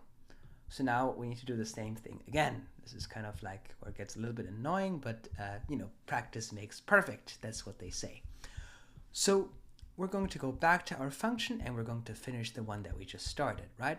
So let's go to SaaS, and we'll take that one here. So right now our first concern is getting the, you know, checkout session. So let's start with the token. We'll get some authentication to this. We'll add a replace filter. We'll paste this inside of here, and we are going to now get this environment variable here for the polar key. We'll apply it inside of there. The customer ID now will have to come from the user ID. Now, I like the idea of bringing abstraction to this. So let's add the user ID with our own internal system. Make that one required. Okay, we already got it. Okay, it's good. And now I'm going to add my get record from SaaS users. Based on the user ID, I will return this as user underscore record. We'll save this, move this up, and then I'm just going to add a stop and debug under it so I can kind of like show you the data a little bit, so we have a nice preview of what's going on here. Now we need to have a user ID. I can take that one right here that already has its polar checkout system in place. We'll paste that inside of here, run that, and that'll give us the polar customer ID. So the polar customer.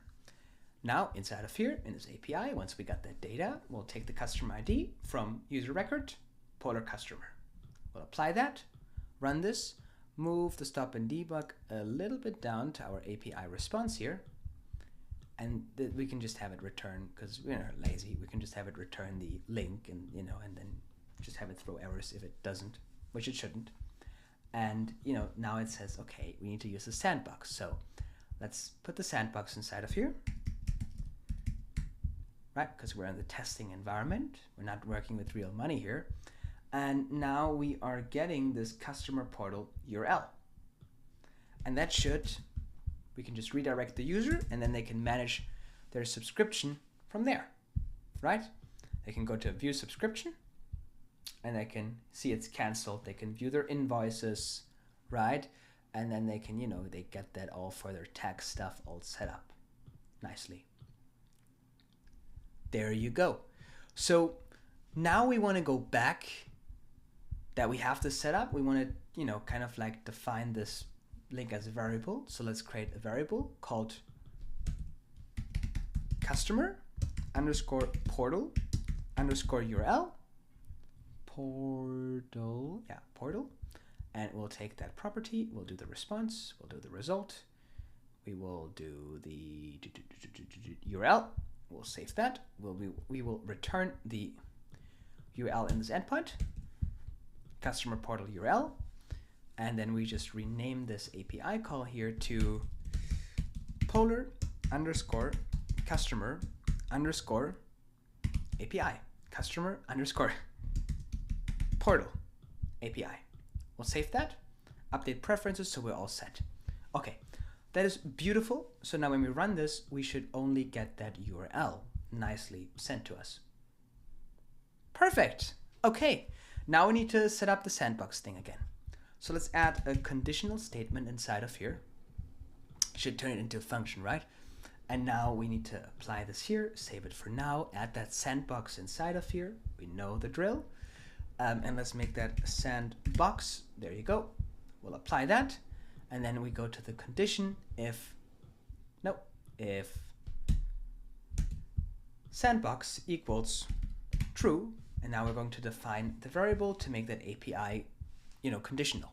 So we'll create that variable here, and we're going to go to polar underscore API underscore URL. And now we're going to take that sandbox URL. We'll copy that one. We'll close this. We're going to put this inside of here. Okay, we will save this, and then we're going to duplicate this one. We'll move this here when it's not sandbox on the other part of the conditional statement. Remove the sandbox part from the API URL, the address we're trying to call on the web. We're going to remove the URL, link it with the polar URL that's dynamically being generated. We will save this inside of here, and then when we save this now, if I run it, it should throw an error because we're in the wrong mode. There you go. But then if we go to the sandbox and we'll make this true, then we can go in here and this is the wrong path, right? We didn't accept that change. So we need to go here, response, result, URL. We should save that and it should work. There you go. And then they can manage that. So now we have that. Now we just need to set it up on our API to expose this. So we're back at our API. Authentication required. We're going to call the portal, SaaS polar portal. The user ID will come from the auth ID. Sandbox will be true. The output will be called portal underscore link. We got this now as a nice reusable function. We'll return that. We'll publish the changes. And then when we run this with the authentication for that specific user, we will run this. We will generate that portal link, and then they can manage that from there. So this will now allow them to manage their subscriptions and do all that kind of stuff, which is pretty nice. So it is already added into our application. Now, with that being said, we got now that webhooks in place. Now let's make sure that that it's all connected with our application. So we have the upgrade here. We got that.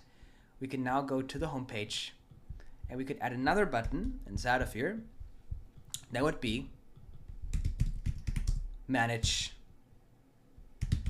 billing, right? Manage billing.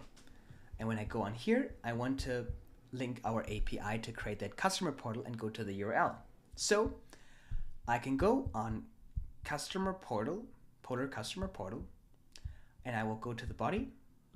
The body will not need anything actually, but what we need is we need authentication. So when I run this, it will say invalid token because we know that there is this issue with Toddle that I sadly cannot fix, and they sadly also do not fix it as far as I can see.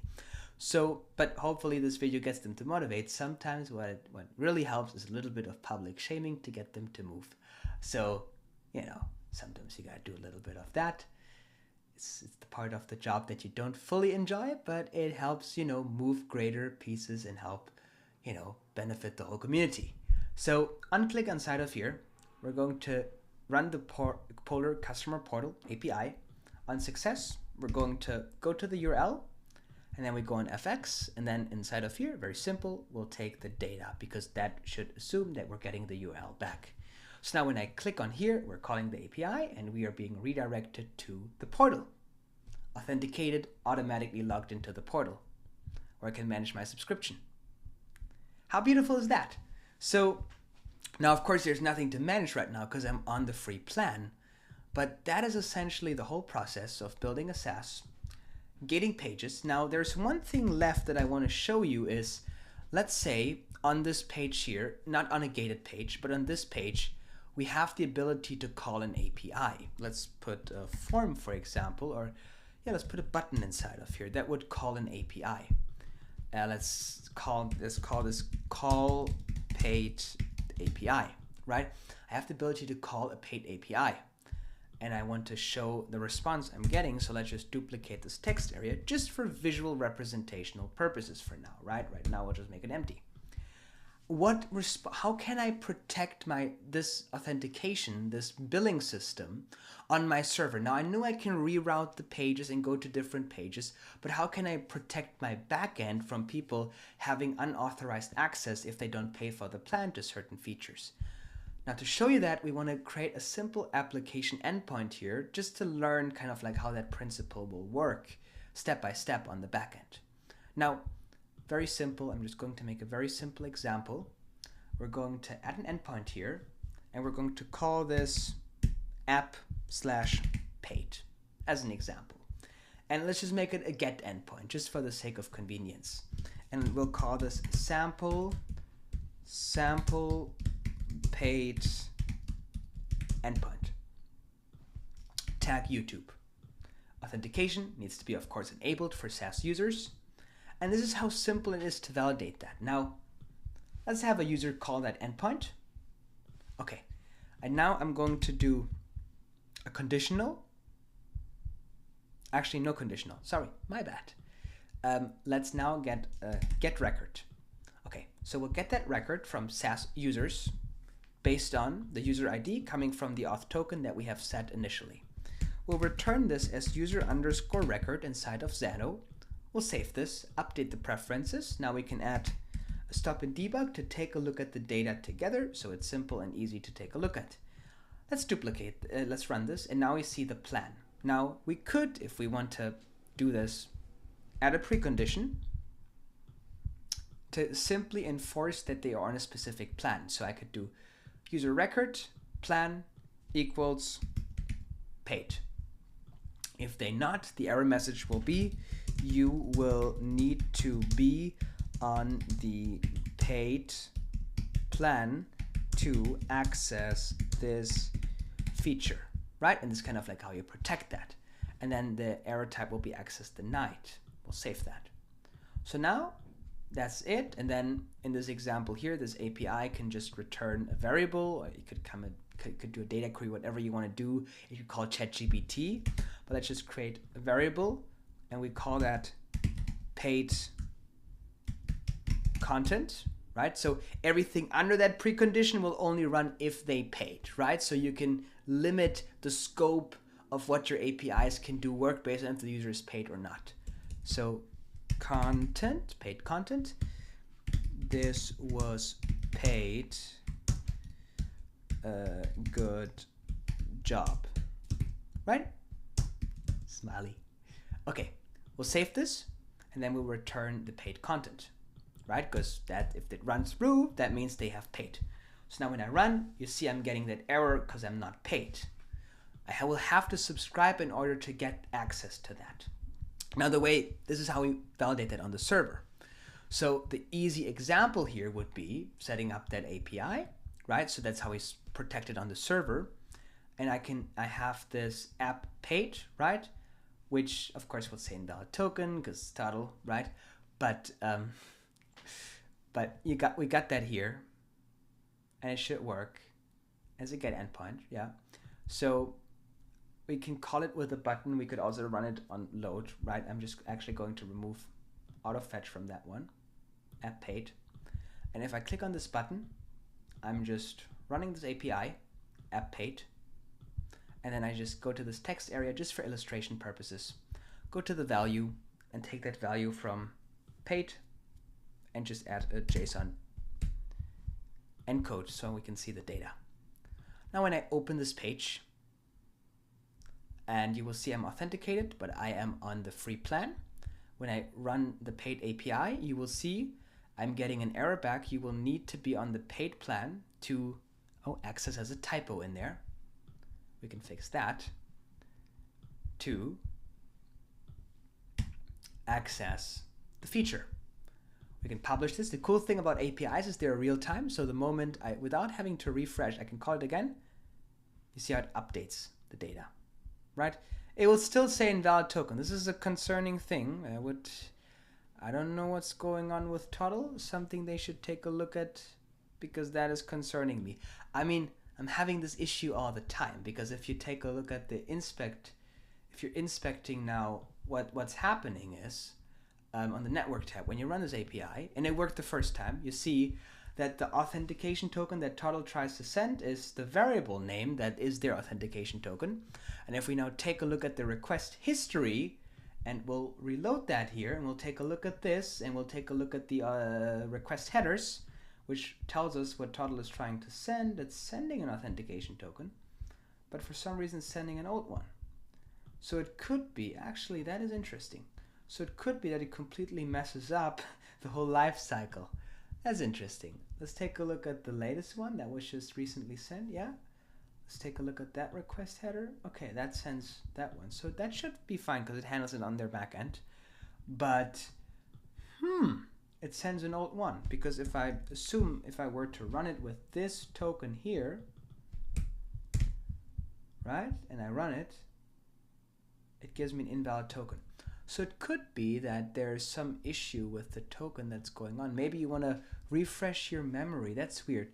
I have an assumption where possibly, because the first one works, the first one goes through, goes authenticated. If I call the API the second time, you will see it gets invalid token.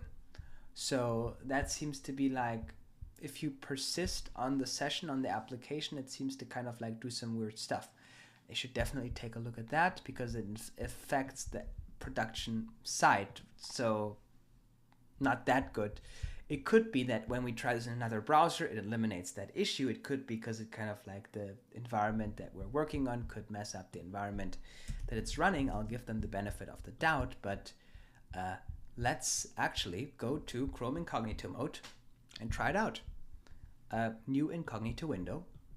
And we're going to go through the whole application that we just built and see what's going on here. So let's take a look at superapp@despia.com. Let's request that one-time pin. Let's just do a whole 360 walkthrough. Nice animations, beautiful.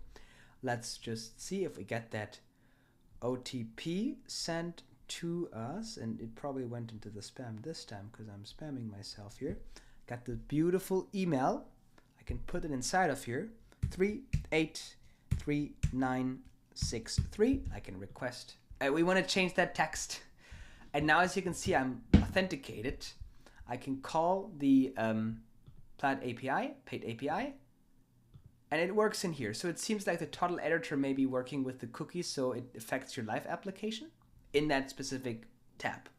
Something they should, though, take a look at. Okay.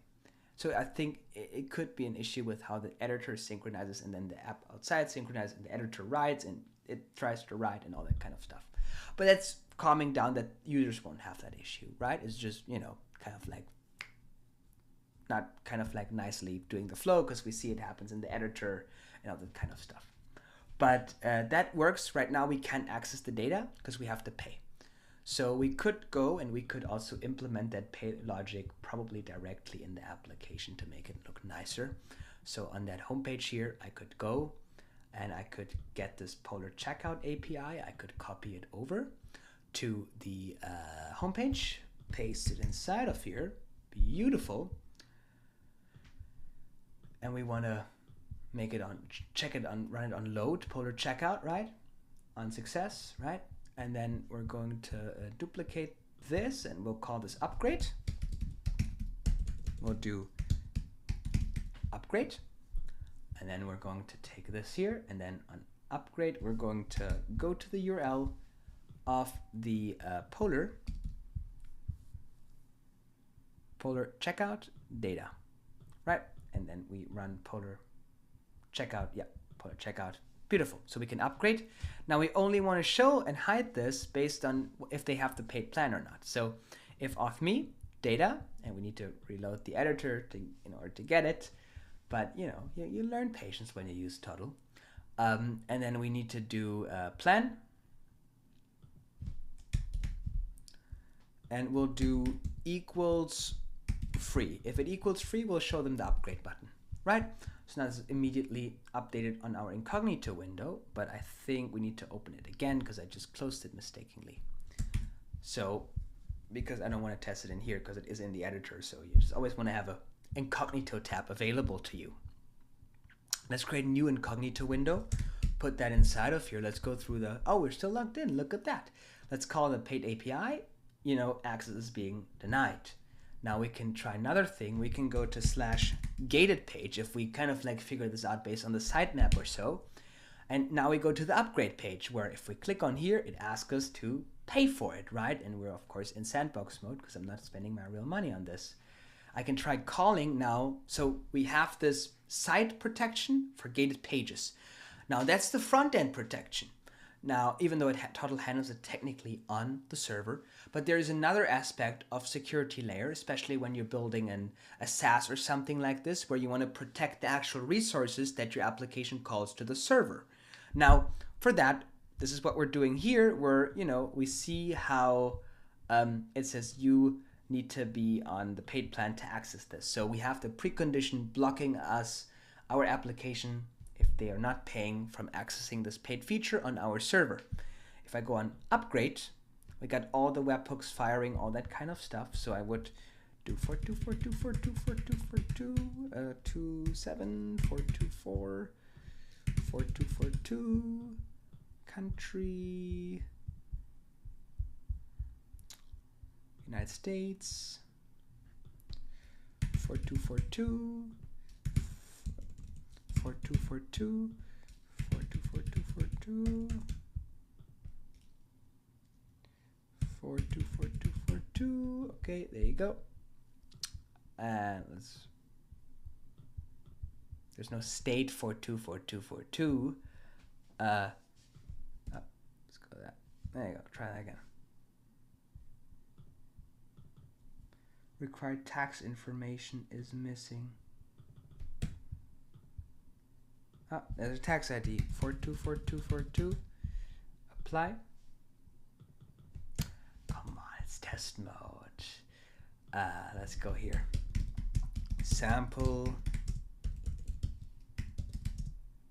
avenue. We'll go inside of here.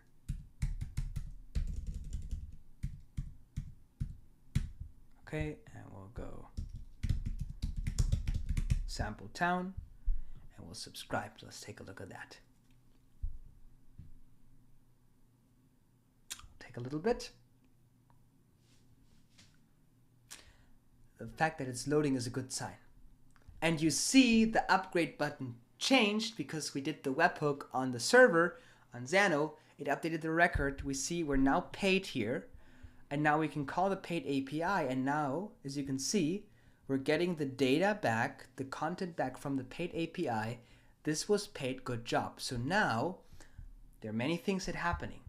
We can go on the front end because the backend helps us validate that. We can now go to the gated page and access it, see the content on there. But more importantly, the APIs that call our server are protected as well. So we're authenticated. That authentication token is bound to the user. The user is paid. I can go on call API and I will get that content. It would be AI content, whatever you want to serve to the front end. That is protected as well. So we have the double layer of protection where we have the routing using total server-side navigation to securely protect pages, to not have them served. Otherwise, like MemberStack would serve them and do a client-side redirect, where Total, if you're on the paid plan, does a server-side redirect, actually protecting that page. But ultimately, when you have interactivity on the page, you want your APIs to be shielded as well, have proper authentication, and that's what we have inside of here with the API. And then the user can manage the billing. Manage the billing. Okay, there you go. Click the button again. The user can manage the billing. Site is loading a little bit. They can change the plan, view the subscription. I can change my plan if I want to. I can view subscription. I can cancel subscription. I can cancel. To be canceled, it will be canceled at a specific date and time. It won't be immediate, right? So I can still use it till it cancels if I want to, right? Actually, just cancel immediately. That is probably one of the benefits of having test mode. So you want to take a look at that. You may want to change some of the APIs to move them to be expired. In this example, cancel meant canceling immediately. We could maybe adjust some of the endpoints in Polar settings. Let's take a look at that. We don't have to do it, but let's take a look because I'm curious as well. For the cancel thing, the details, we probably want to update it. We have subscription, uncancelled, revoked. No, cancelled is the only one. So they don't have expired. So cancelled will be expired, but I think because we're in test mode, what it will do is it will cancel it immediately so you can test it. But there you go. That's the whole application. We have built everything from start to finish, from front-end to back-end. And that's the whole shell that you need to build a great SaaS. And it's a blank canvas. And now you can bring all your creativity on top of it. If you want that template that we have built inside of here together, check out the link in the video description and in the pinned comment. I've put it in there. And if you need more help with things like this and you like the content that you're seeing here, please feel free to share this with people who would also benefit from that and maybe considering taking a look at nocodeprocode.com. We'll have daily meetings, daily office hours to help you make progress with those kinds of applications faster. And I think it's something you may want to take a look at. But thank you so much for watching. I really appreciate that. It was a pleasure spending this, I think, 3-4 hours with you together building this. It truly was a great experience. I hope that you learned a lot from it. I think that you can put those things great into practice, and I can't wait to see all the exciting stuff that you're building with those principles that we have learned together in this little time that we spent together. Thank you so much. I really appreciate that. Thank you so much for watching my channel, and have a blessed day.